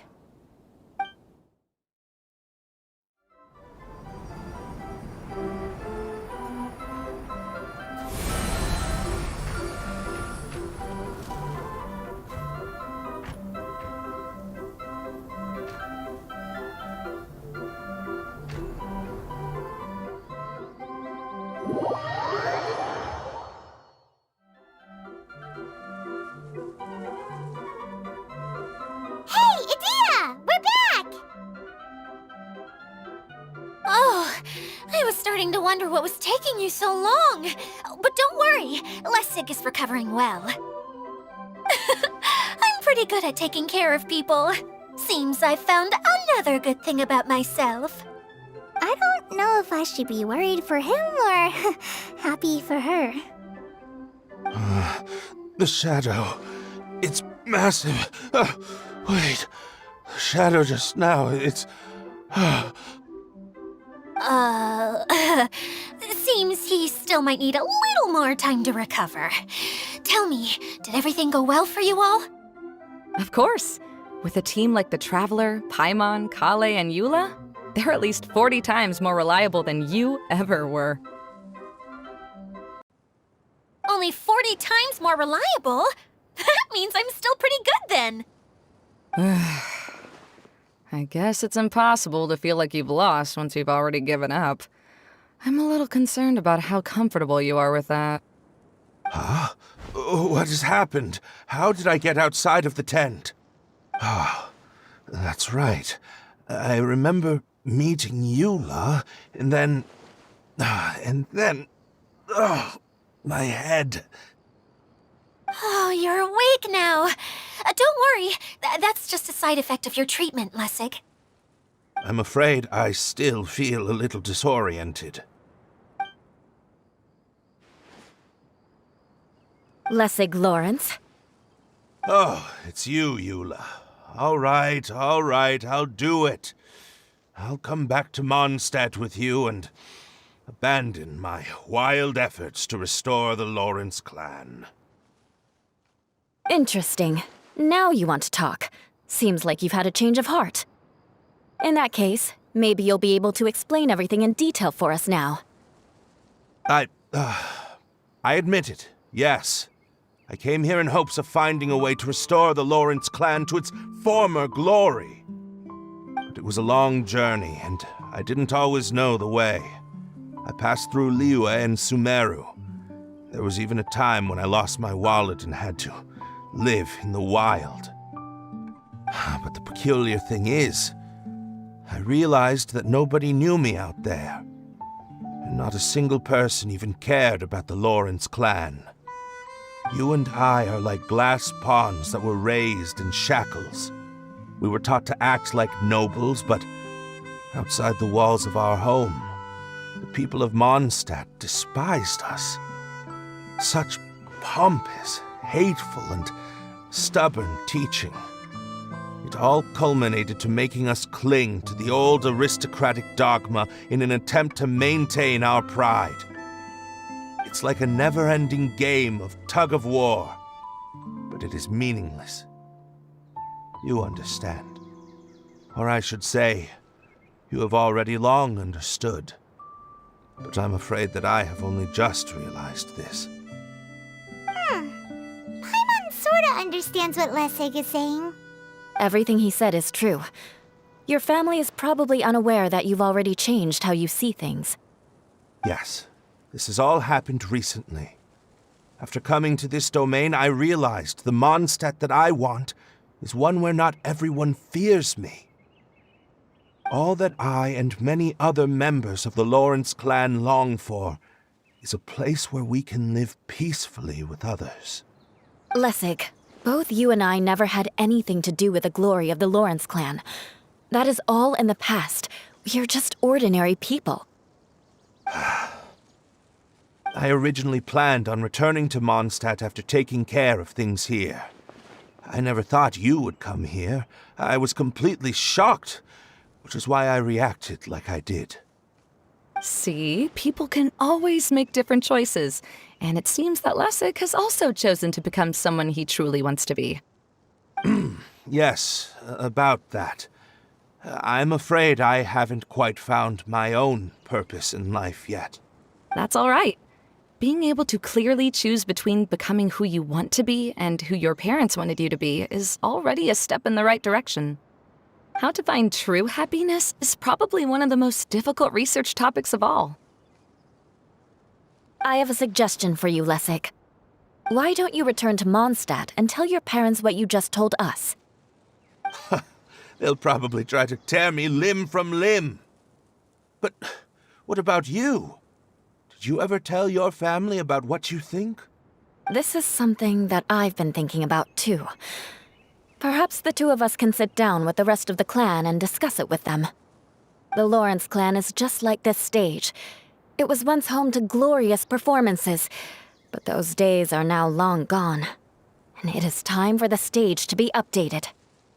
She's so solid and tough, but also clear and open, like an ice cube.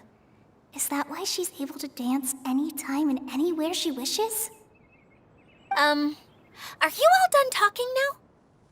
Yes, I think so. By the way, that is for you. Please take it. I found it on Lessig earlier.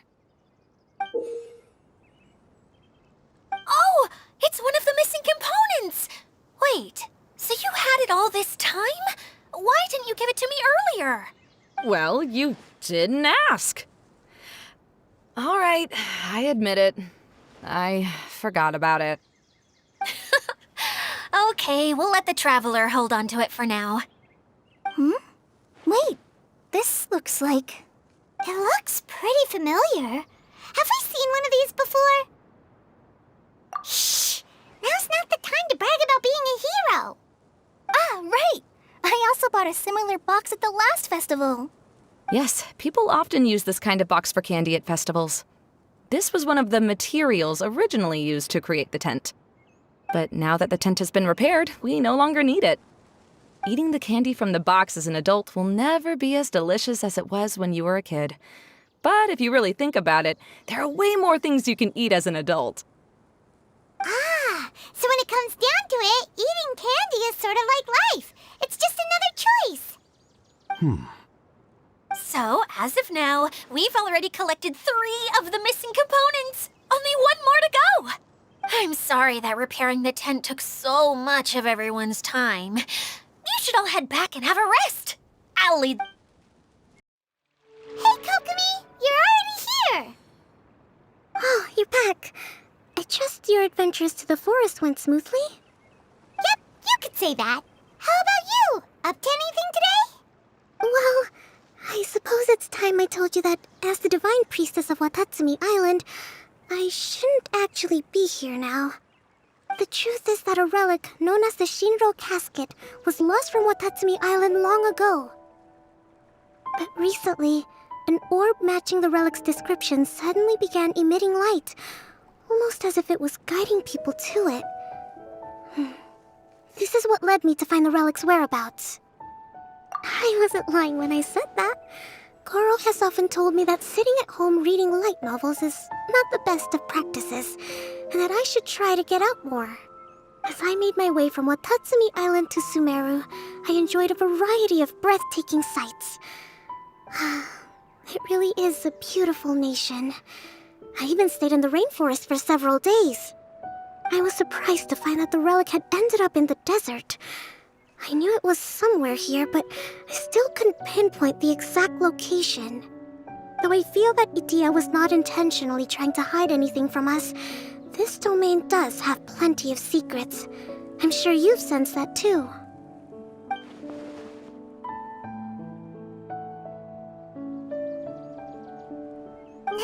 mention it, a lot did happen today.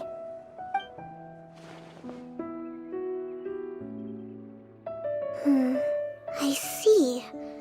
When you found Lessig, did you also happen to find any clues related to this domain?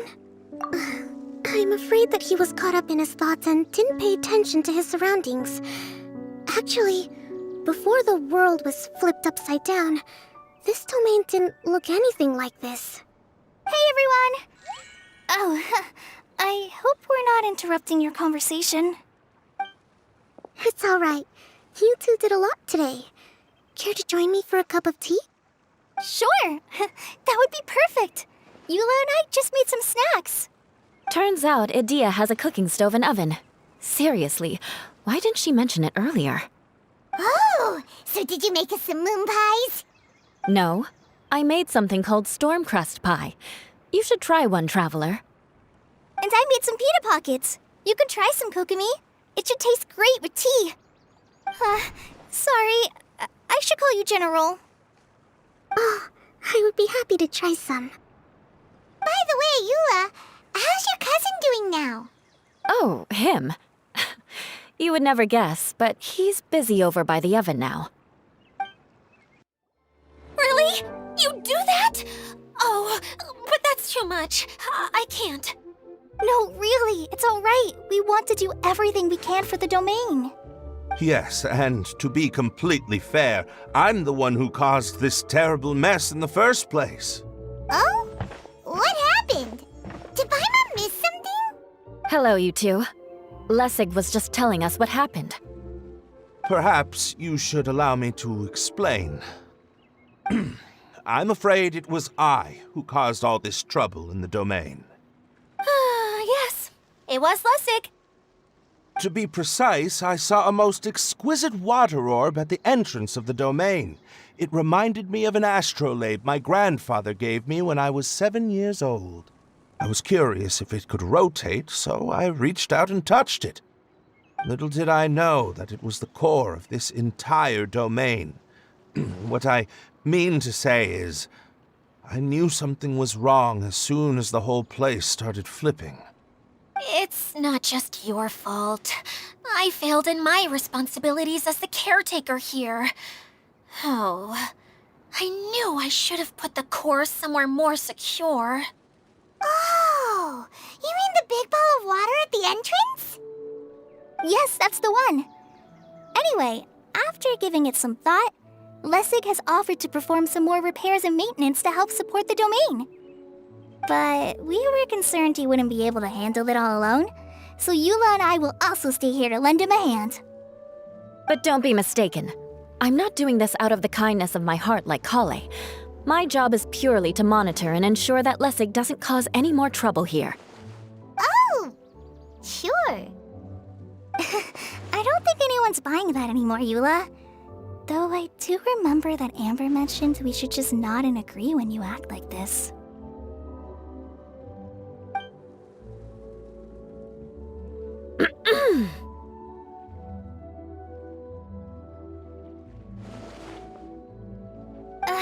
Right. You better not slack off today, Lessig.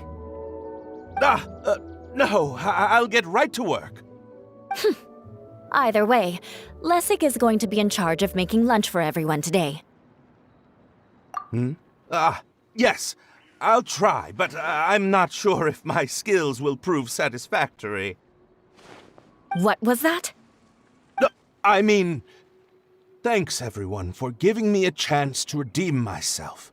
I can already feel new strength kindled inside me. Ha ha ha. No, maybe that's just the heat of the oven. Very good. But you should conserve your strength.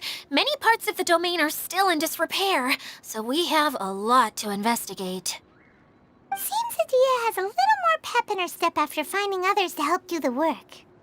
Now that you three are situated, we can focus on what the rest of us will be doing today. I'll go gather the others. We should get ready to leave as soon as possible. And there she goes. At least she seems to be happy. Maybe this is how it feels to be in charge.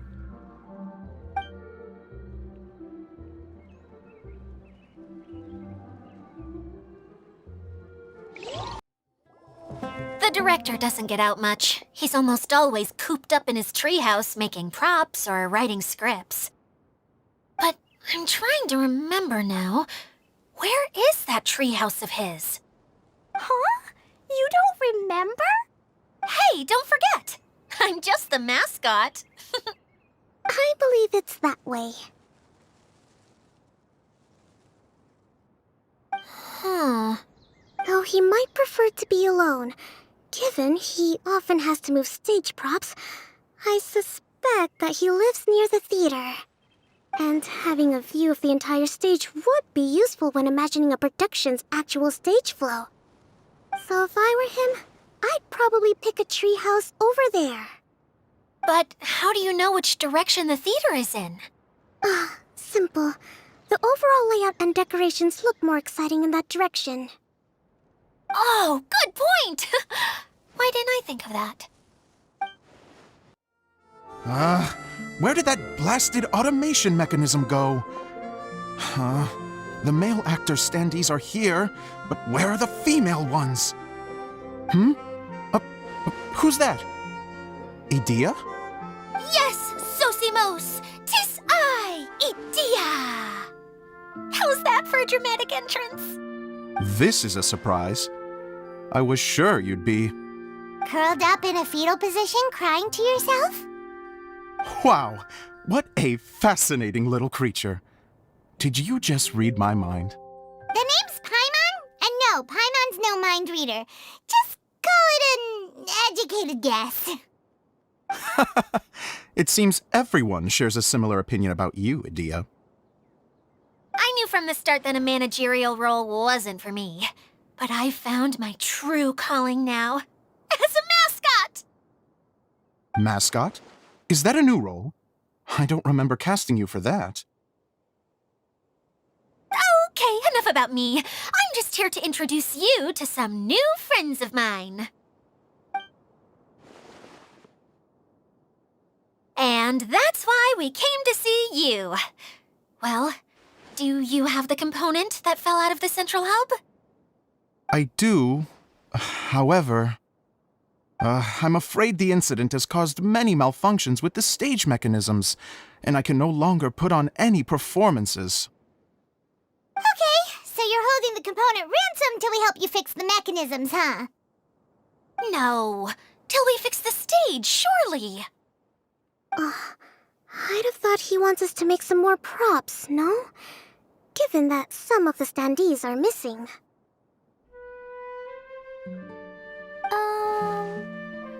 Or maybe the component is broken and we need to fix it.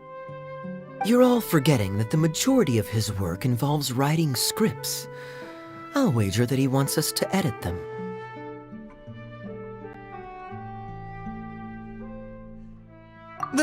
What has gotten into you all? What sort of person do you take me for, The component is safe and sound. I can give it to you now if you'd like. Although I was hoping that maybe you might be willing to help rescue my show? You're a big group. I have lots of roles to fill. It would really speed up the casting. A show? That sounds fun! I want to help! Can we? Also, truth be told, I've hit a bit of a roadblock in my script and was just thinking about how to move the story forward. And then you all showed up. Suddenly, I got my muse back. I don't know how to explain it, but something about seeing all of you finally helped me figure out how to continue my script. Huh? You mean that story you've been stuck on forever?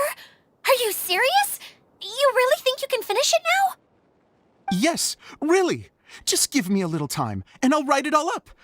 In the meantime, I'll leave things to you, Idea. Whoa! And he's off to write the script! Zosimos has always wanted to write an epic story about a thief and a mage. Apparently, he got the idea from some rumors that were swirling around, but he only got as far as writing the intro before writer's block set in. Why don't you all take some time for yourselves while I see what I can do? We'll reconvene after the director finishes his script.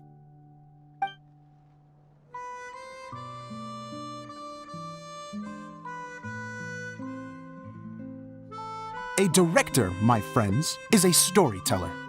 And the key ingredient to every good story is inspiration. The moment I laid eyes on General Sangonomiya, inspiration hit me for a brand new character. The heroine was the missing piece of the puzzle. The rest of the story flowed naturally from there, and now it's finished. So please, take a look through your scripts, and we will tell this story together.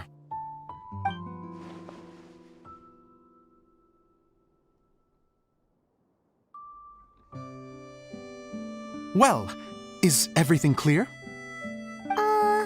Director Zosimos, how do you pronounce this word? Let me see. Ah, that's sojourn.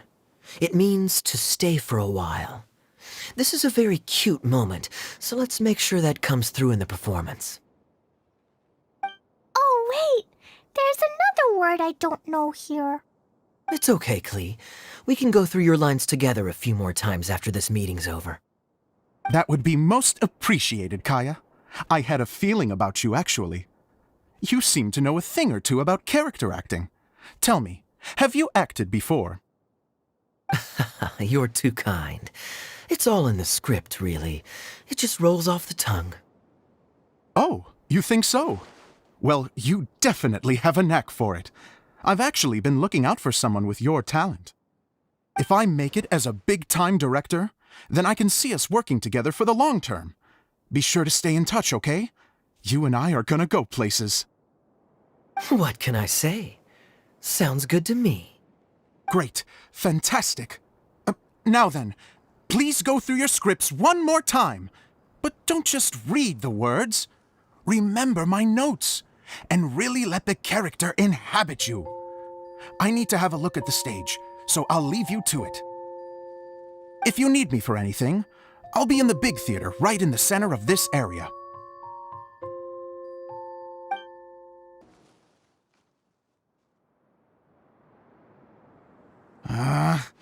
Where did it go? I put it right here. Hey, Zosimos! What you up to? Oh, it's you two. Please, come here. Feast your eyes on this stage. I designed it myself. So, directors have to design the stage too? Oh, I'm no ordinary director. I take a more holistic approach. Directing, script writing, stage design, I do it all. Sounds like a lot of work. Edea wouldn't be able to handle that kind of job. Edea has her work cut out for her too, you know. She's my one and only member of the audience, though she often criticizes my shows. Well, she just says what she thinks. You don't know how to write, or this is getting ridiculous. I think it's because I use preprints in a way that she feels goes against what they're intended for. But even though she's my harshest critic, she's also been my biggest supporter in a lot of ways. I guess you could say she's like my agent. I'm very grateful to her. I've always dreamed of being a director, but I've never had the chance until I came here. So, what did you do before you came here? Like I said, I dreamed. From a young age, every time I came home after a show, I'd go over the story again and again in my mind. Growing up, my biggest aspiration was to be a director. Unfortunately, I couldn't offer much beyond my practical skills, so I ended up spending most of my time as a prop designer and doing a bit of set design on the side. Don't get me wrong, I do love building the set, but nothing satisfies me more than putting on my very own show. No wonder you only wrote director on the sign. Exactly. You're not doing a great job of convincing me that you're not a mind reader. By the way, could I ask you for your help with something? I'm having trouble finding the master script, and I'll need it shortly. The one you only just finished writing? Yeah. After I handed everyone their copies, I held on to my master copy while I was checking on everything around the theater. I must have dropped it somewhere. If it's not here, then it might be in the attic. These are the only two places I've been since I finished writing it. But, I still have some things to do to get the stage ready. Would you two mind having a look for me? No problem. We'll find it. Zosimos, we got your script! Ah, thank you. That's a huge help. I'm running out of time here. There's no way I'll be able to fix everything up perfectly. We may just have to wing it. Anyway, the stage is secondary. The performance is what really matters. Things can always go wrong on stage, but as long as the show goes on, it should be fine. You don't sound very confident in what you're saying. It's true. I realize now that a show is the art of the unknown. Even if you have the same actors performing on the same stage, the performance will be slightly different every time. Those subtle differences are what make each performance special. Okay. One last request. Traveler, you can enter the preprints, yes? The truth is that my sets are composed entirely of preprints. First, I use materials to make the objects. Then I take those objects and turn them into the preprint. Now, of course, preprints are really meant for making objects to furnish the domain. So using objects to create preprints is, strictly speaking, the reverse of what this is intended for. But Edea said that if this is what I really want to do, she's not going to stand in my way. Ah, so that's what you meant earlier. Okay, well, what do you need us to do? I'd like the Traveler to go into the preprint set and help move props around during the performance. The reason is, Oh, Paimon gets it now. If you're busy directing, moving the props, and operating all the mechanisms, you never get the chance to watch the show. Yes, I know that I'm no master playwright, but still. Even if it really is a half-baked script, with shoddy writing and moments of sheer ridiculousness, I'd still like to see it for myself, just once. Hard to turn a guy down after a speech like that. Thank you. Genuinely, I'm so grateful. I'll go and inform the others. Then, as soon as you're ready, the show can begin.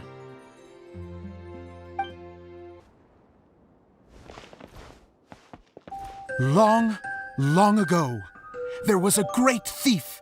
He lived in a land where the light did not shine, where all suffered in the darkness. People call me? Sorry, Kaya. Directly into the microphone, please. Otherwise your voice'll, you know. Okay. They call me the Dagger Bandit, but no one sees that I rob the rich and give to the poor. Here in the dark, evildoers run rampant in the shadows, while the good, honest folk stumble blindly on, just trying to find a way through.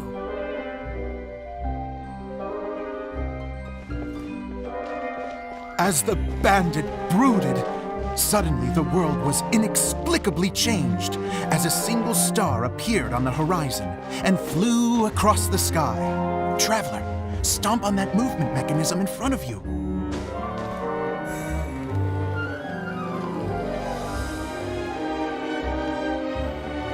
Light. A brief flash, yet enough to illuminate the world. If I can find the source of that light, I can shine it into the darkness, and the people will suffer in blindness no longer.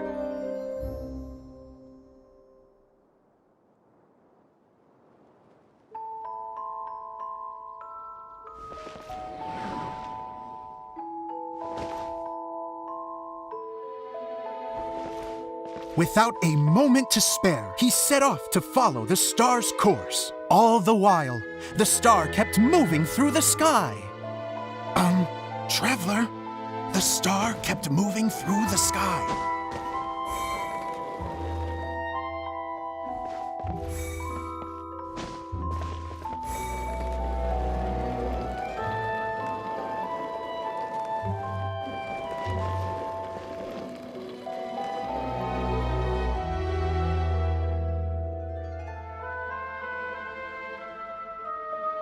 Looks like I have to go through the desert. This could get dangerous. If everything he'd heard was to be believed, the desert ahead was a no-man's land filled with horrors. Worse still, the star had landed in the most difficult-to-reach location, surrounded by sheer cliffs, but he was determined to press onward. I've come this far, and I'm not about to turn back now.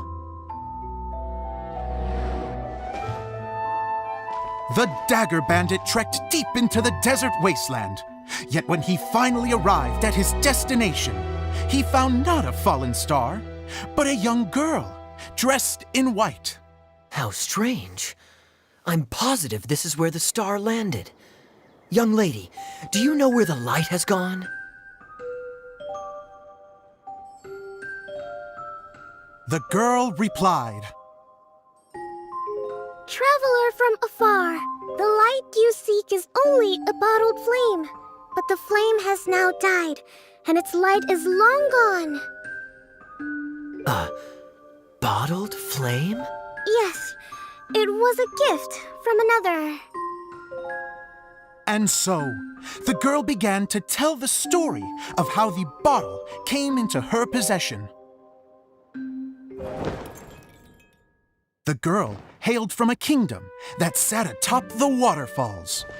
But when the reigning dynasty fell and a new one seized power, she and her people fled for their lives. A thick fog began to fill the air as she made her way through the forest, and dense thickets tried to block her path. There is a mechanism down there that you can press to retract the thicket board below the stage.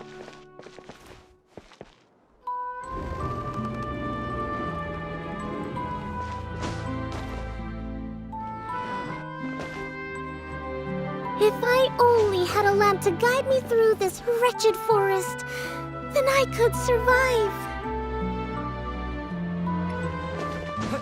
With scratches covering her arms and legs, the girl pressed through the pain and made her way forward.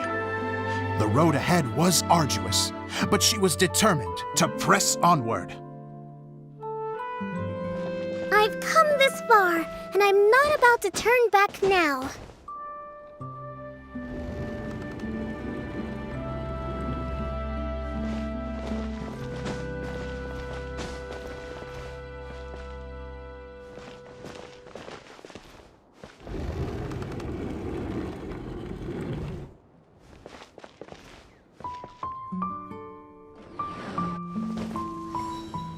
But just as she was drawing near her destination, a huge stretch of thorns and brambles suddenly came into view. Despair set in and began to weigh on her heart. If only someone could help me, I would give anything in return. The girl's heartfelt wish in her moment of desperation did not go unheard. Wait! There's no mechanism for the final thicket! Ugh, I must have forgotten to check those boards. According to the story, those thickets should be gone from the stage now, right? Yes, total oversight on my part. Ugh, what a pain. I can help! Traveler! Cat!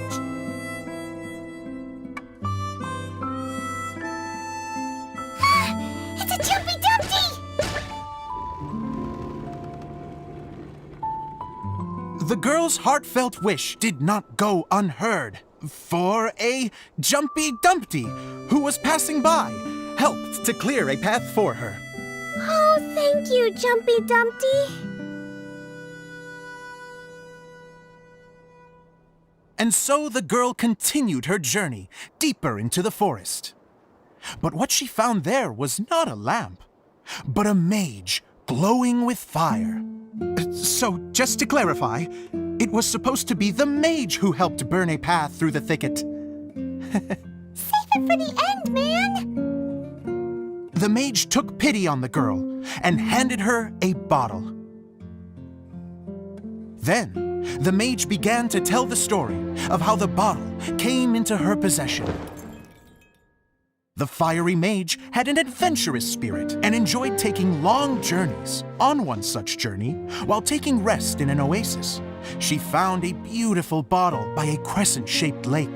Klee, quick, get in the light.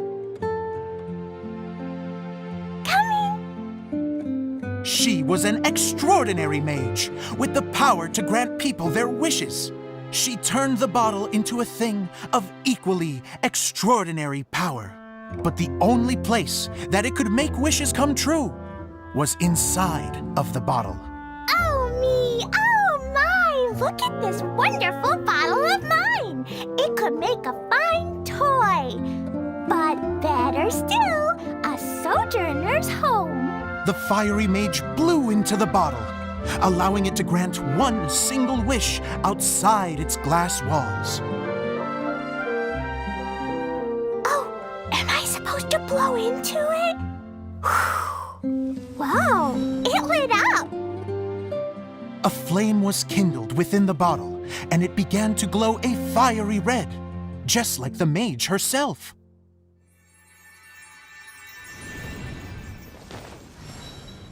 After the mage finished telling her story, she disappeared, leaving only the bottle behind. A magic bottle that can grant wishes. Then I wish to leave this place and go somewhere where no one will ever find me again. And then, the bottle seemed to softly inquire.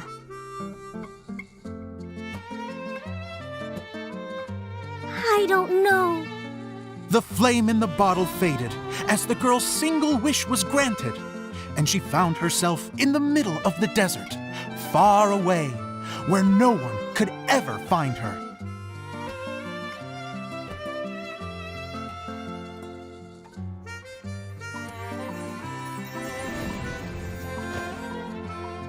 When the dagger bandit listened to her story, he sighed in disappointment that the flame with the power to grant wishes outside of the bottle had already died. But this doesn't make sense. If it truly granted my wish, then nobody should have been able to find me here. Maybe they shouldn't. The desert is difficult and dangerous to navigate, but I was determined to make it, no matter what. Then take this bottle with you for your trouble. It may be able to grant you your wish, though sadly, only within the confines of the bottle itself. All I wish for is light. Honoring the bandit's request, the girl wished for light inside the bottle, and sure enough, it lit up. They found that while the light was only generated within, it could nonetheless shine through the glass and reach anywhere in the outside world. Even though it doesn't burn as brilliantly as the light that shone before, this is still an extraordinary light. What will you do after I take the bottle? I don't know. Well, then maybe you should come back with me. With no reason to refuse, the girl accompanied the dagger bandit back to the land where the light did not shine. They brought light to that place, and the darkness was dispersed, and they lived happily ever after.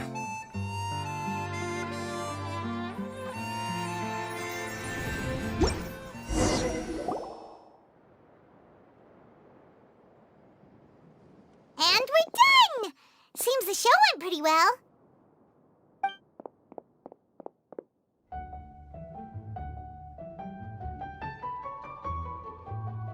Mr. Honorary Knight! Didn't I do great? I felt like I really was the fiery mage! Wow, great costume, Klee! As soon as Paimon saw your shadow, she thought straight away, what a cute hat! Klee loves it! Thanks, Mr. Zosimos! Oh, wait, no, I mean, Mr. Director. Mr. Director? Ha! No one's ever called me that before. Thank you. My dear little mage, thank you so much. Oh, I'm so happy. Miss Dia said that she tailored it a little bit so it would fit me, but you were the one who designed and made it. You're amazing. Yeah, that's amazing! And it sounds like Adia did a great job too! It was nothing really. Just one of those, oh no, whatever shall I wear to the ball moments. Sewing comes in handy at times like that. Sewing is an art in its own right. You're more talented than you give yourself credit for, Idia. Really? Oh, I'm just gonna go for a second. Please, chat amongst yourselves. She gets embarrassed so easily. She really can't handle being in the spotlight. Idia's a sensitive person and doesn't have a whole lot of self-confidence. I hope all the excitement hasn't brought her to tears. Oh, I'm a little worried. Don't worry. I'll go make sure she's okay. I'll see you all later.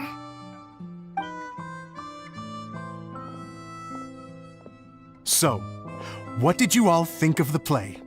Any thoughts? Uh-oh, time to get serious. Now, are you sure you want to hear what we really think? Oh, absolutely. I had the courage to ask, didn't I? So, don't mince your words. Go ahead. Speak your mind. I can take it. Okay, Paimon will go first. So, the dialogue at the beginning was pretty good, but it ran out of steam as the story went on. Paimon could tell that you ran out of inspiration somewhere along the way. The characters were honestly a little bit ridiculous. Paimon didn't get what you were trying to do. The moment anyone started to show any kind of substance, suddenly the scene was over. Yes, all very good points, Paimon. I would add that in its attempt to pay tribute to the series 1,000 Nights, all semblance of a coherent was sacrificed. Plus, I do have to penalize you for the issues with the props. Miss Dia, what are you doing back here? Oh, you know, I return like the tide when people start discussing something important. Huh. Especially when it has to do with criticizing my show. Mm-hmm. But there was one thing I liked about it. Just one, mind you. The story had a good ending. You think so? I thought I was letting him off lightly. Idia, could I borrow you for a moment? Oh, sure. Excuse me for a moment. Back to you, Paimon. Keep up the good criticism. Okay, in that case, Paimon did have one other complaint. Let's hear it. Taking criticism on the chin is all part of being a director. The ending was all wrong. The girl's motives were clear and simple the whole way through. It was kind of jarring when all she had to say was, I don't know. And doesn't anyone else find it weird how her whole community was on the run, but she was only looking out for herself the whole time? I'm fine. I'm not going to improve without feedback. I also learned a lot this time with the chance to be off stage. To be honest, it was a dream come true. What a great attitude. You don't seem upset at all by our comments. I wouldn't say I'm completely unaffected, but you're only speaking the truth. They're all very valid points. Still, now that Paimon thinks about it, you did finish the script in a bit of a rush. Maybe we were being a little too hard on you. That's perfectly fine. Nothing is as important to me as my work on the stage. We all use our imaginations when we're kids, right? I used to play with dolls and my own cardboard cutouts by the light of an oil lamp. The shadows would come to life and dance on the walls. I never got tired of it. Fast forward to now, and in many ways, I'm still that same little kid, lying on his bed, making sound effects. And I get the same joy from running a show now as I did in my little bedroom theater. Of course, a director can accomplish nothing without a cast and crew. So on that note, I want you to all know that I am eternally grateful to each and every one of you. Hey, don't mention it. We had a blast. Okay, here, take this. Your component, as promised. It's the bottle from the show! The one that lit up when I blew into it. That's right. Can you guess the secret behind why it lights up? Oh, maybe there's an invisible fairy inside that opens its eyes when you blow into it. Bingo! You guessed it. That should do the trick. Oh, wait, this needs tightening up a little. Hold on, this will only take a second.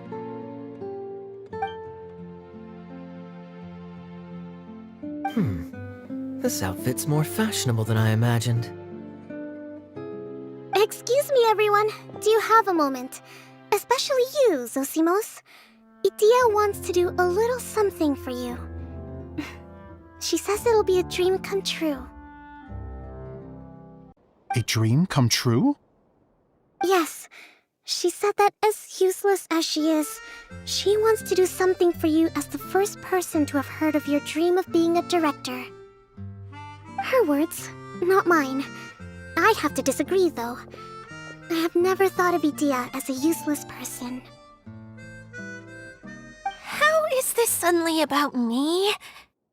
If everybody is ready, then I'd like to invite tonight's male lead to take the stage. Ta-da!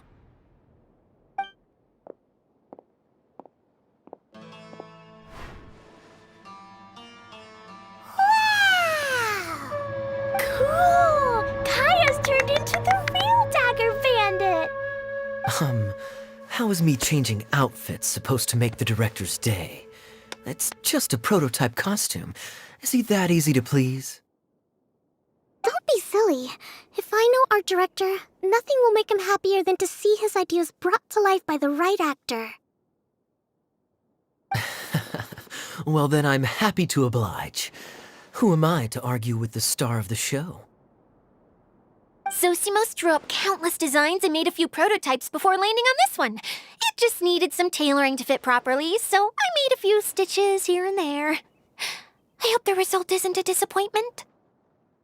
Oh, it's perfect. Idia, I'm...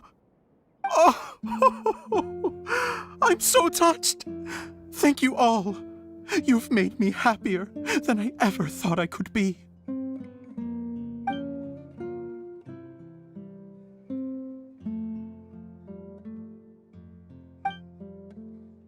How are you doing? Recovered? Oh, I'm good. Thank you again, Idia. Oh, please, don't mention it. Well, now that we have the final component, it's time to say goodbye for now. Let's head to the core of the Valuria Mirage and get this place fixed up. Can I keep wearing my costume? Please do, by all means. Both of you can keep your costumes. It seems only fair. Yay! Kaya, keep wearing yours too. It looks amazing. I agree with our mage. I'm sure it's not every day you get to play such an unforgettable character. Sure. I think I can be a bandit for a little longer. Bye-bye, Mr. Director. Take care, my dear friends. Oh, Eula and Kale! You got back before us! Yes. Idia had the water droplet send us a message just as the show was coming to an end, so we came back here to wait for you. How is Lessig doing? He finished all the maintenance work, but it took a lot out of him. He's now fast asleep in his room. Oh, I feel a little guilty.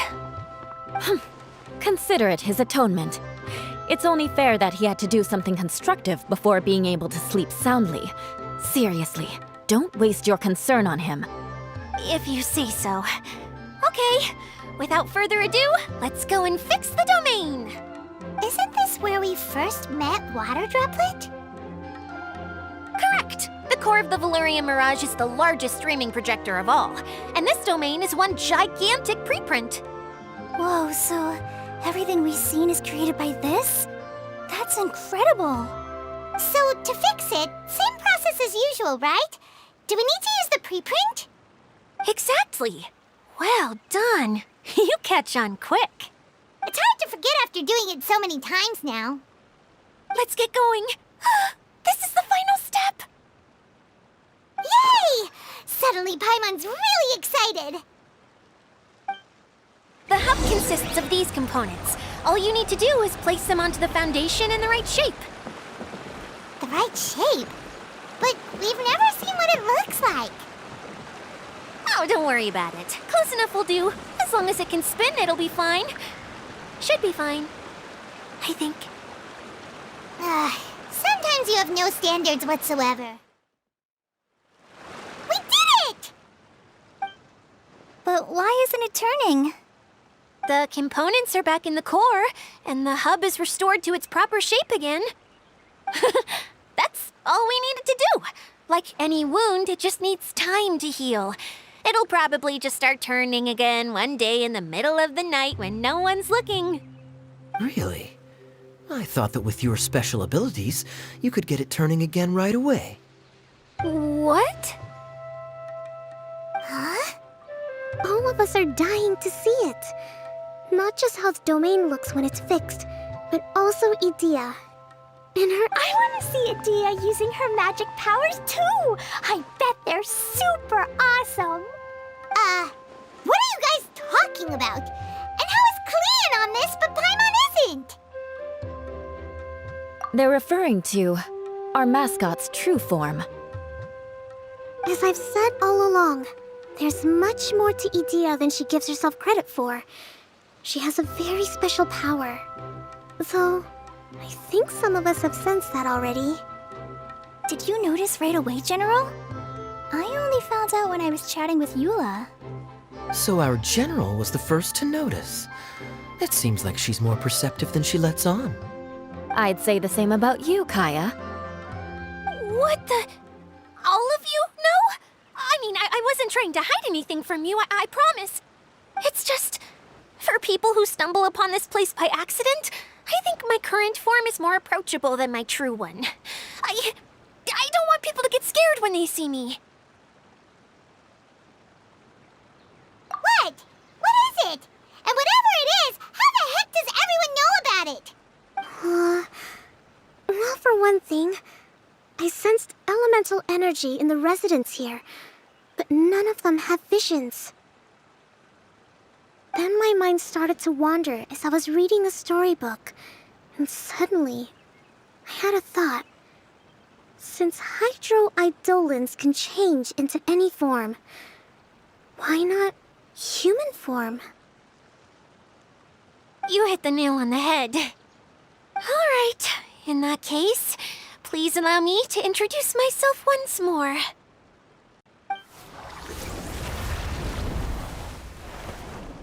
I am an Oceanid who was exiled here when the former Hydro Archon passed away.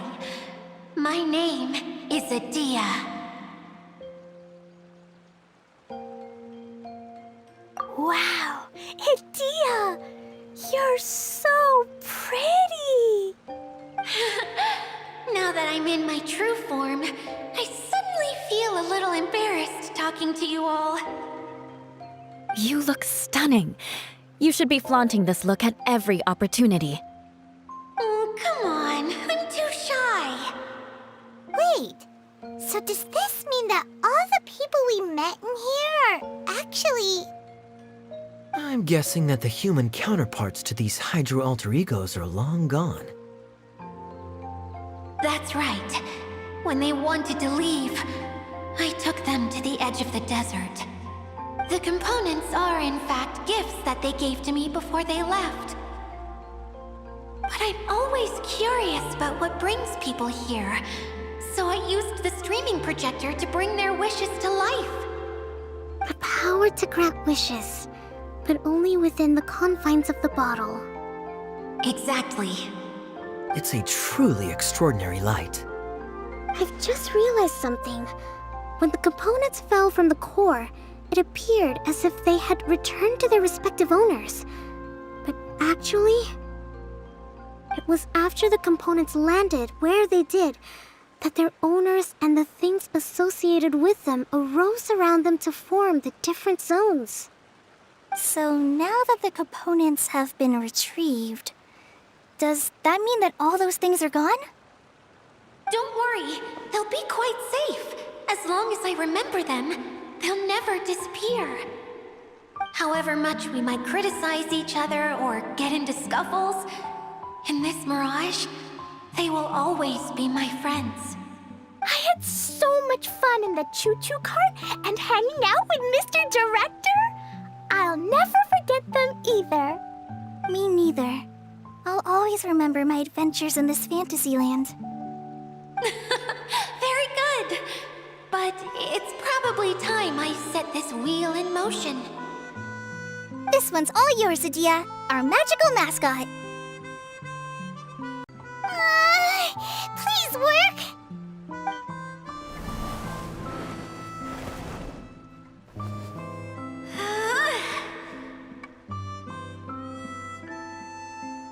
Huh?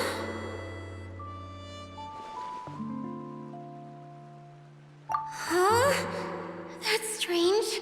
Nothing happened. Has it lost some power because of the incident? Oh, crumbs! Not now! Not right off the back of everyone putting me on a pedestal and me acting like this was going to be my big moment! Oh. Someone get me a bottle! I'm hiding myself away! See you in a... You're already in a bottle. What now? This was the only way! Now I'll never be able to show you how the Valyria Mirage is supposed to look. Hold on. I have an idea. Yes, General Sangonomiya? If it's okay with you, would you let me borrow the Shinro casket from the domain's core? Ah, the Shinro casket. That sounds familiar. 1 second. Here. Is this it? Wow! A huge shell! It's the relic that Kokomi mentioned earlier! So this is where it's been hiding! It was once a ritual vessel used for making offerings in the Moon Shrine. It's made from the remains of a yokai called the Shinkiro, and it can listen to the wishes of those who come to pray to build up Shinki, which gives it its power. Several centuries ago, the relic was lost when the last prefect of Yashiori died in battle. Its final resting place was unknown. The pearl that goes with it should be able to sense the casket's location. But when, unbeknownst to anyone at the time, the casket disappeared inside the core of the Valyria Mirage, the pearl's light died out. Huh? How come? Well, imagine it was a sound instead of light. If the room is too big, you can't hear anything from outside the door, can you? Oh, I get it now. The shell must have been having too much fun one day and got locked in the solitary confinement room. I understand now, too. The core has been wearing out recently. That's why you were able to follow the pearl all the way here. To get back to the story, without the offerings at the shrine, this vessel quickly loses its power. Yet countless people who have visited this domain brought their wishes with them and left a small piece of themselves behind along with their gifts. These have the same effect as the offerings at the shrine. Wow! I never knew this thing was so powerful. It is. Powerful enough to help you repair the Valyria Mirage with any luck. But what do I do with it? It's simple. We just need to awaken it by telling it what we wish for. For example, my name is Sangonomiya Kokomi, the divine priestess of Watatsumi Island.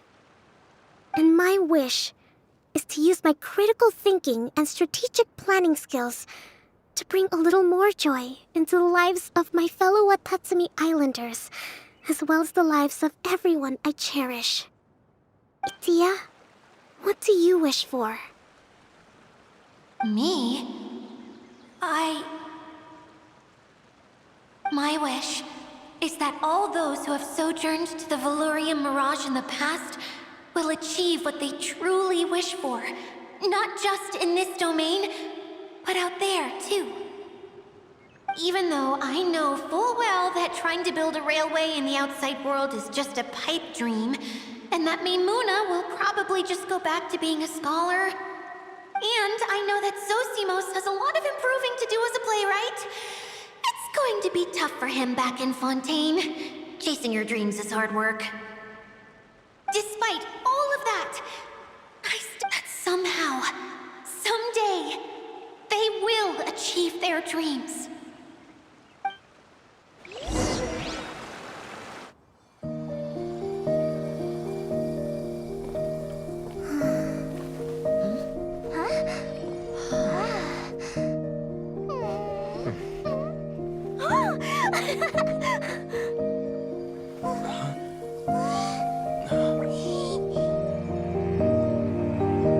Okay, the combined power of our hopes and dreams is at your disposal.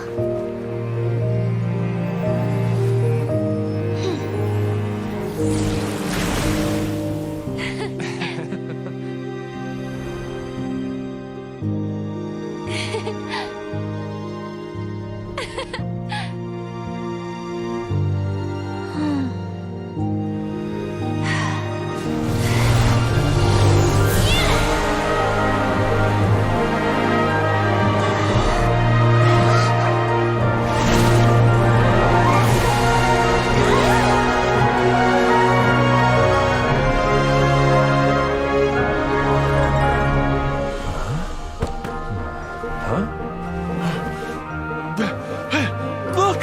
The wheel's been fixed!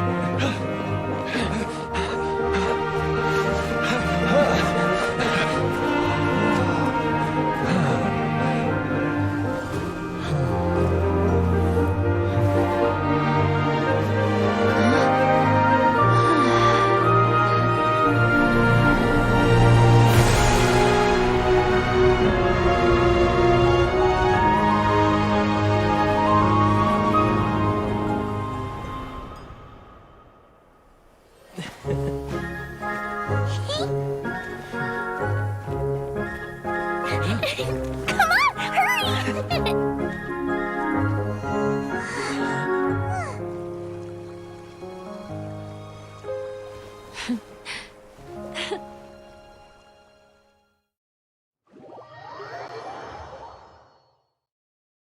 Yay! Dia, you're back to normal!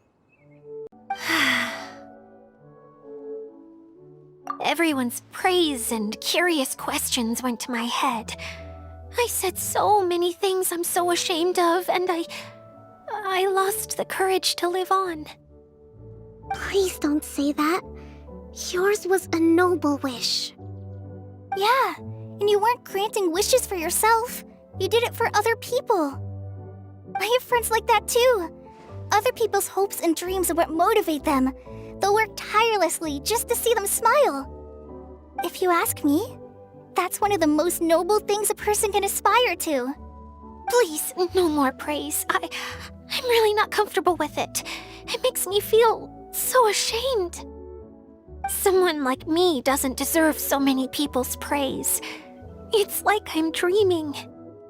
Well, at least the domain is fixed now, and all the components are back in place. What's the matter, Klee? I suddenly have loads and loads of more wishes. I want to ride the choo-choo cart again and look down from up on top of the big wheel. Is there a way to get up on top of the wheel, Dia? There is a way, but there's only space for a very few people. That's okay. I can go up by myself. But it'd be more fun with Mr. Honorary Knight. Are we sure about this? It's so high. What happens if we fall off? Well, yeah, but Paimon's just worried for you. Don't there to make sure no one falls off. I haven't been up there in a long time myself. Wow! So high! I can see everything! Idia, next time you need to bring Kaya and the others up here. Sure thing.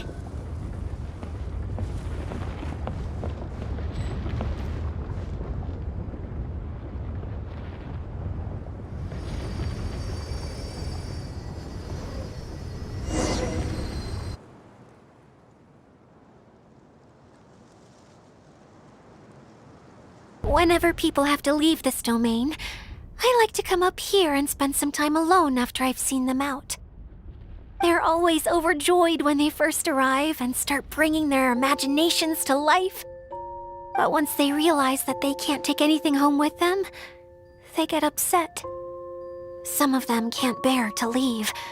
Others regret ever setting foot in this place.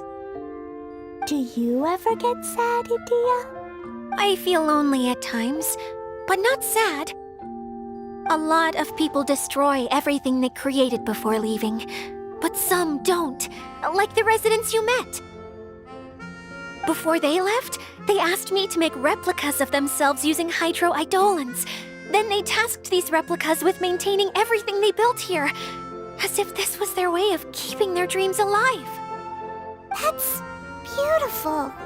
Yeah, I don't know how they're faring in the outside world, but just the thought that one day they might achieve their dreams and live on the outside just as their counterparts do in here, that's enough to make me happy. It feels like I'm here waiting for them in the future, where they've achieved everything they wanted. Really? I just think that every dream, every wish is like a flame in a bottle. Whether someone is still working towards their dream or living it already, as long as whenever they think back to that spark of light within them, it still makes them smile fondly. That's, well, I feel super happy right now. Then I guess I finally paid Alice back after all these years. Funny to think I've been in the middle of a desert this whole time. It's just a giant muddy swamp to me. Time for Paimon to give you a nickname! Mud Fairy! Watch out for Idia the Mud Fairy! How dare you mock me! Roar! I'll gobble you up in one mouthful! Oh. I'm still embarrassed to have shown you my uglier side, but I'm glad the Valorium Mirage is up and running again. This place is going to be bustling with activity again soon enough. I hope you'll take some time to enjoy yourselves. Yep, I want to get everyone together for one last ride on the choo-choo cart.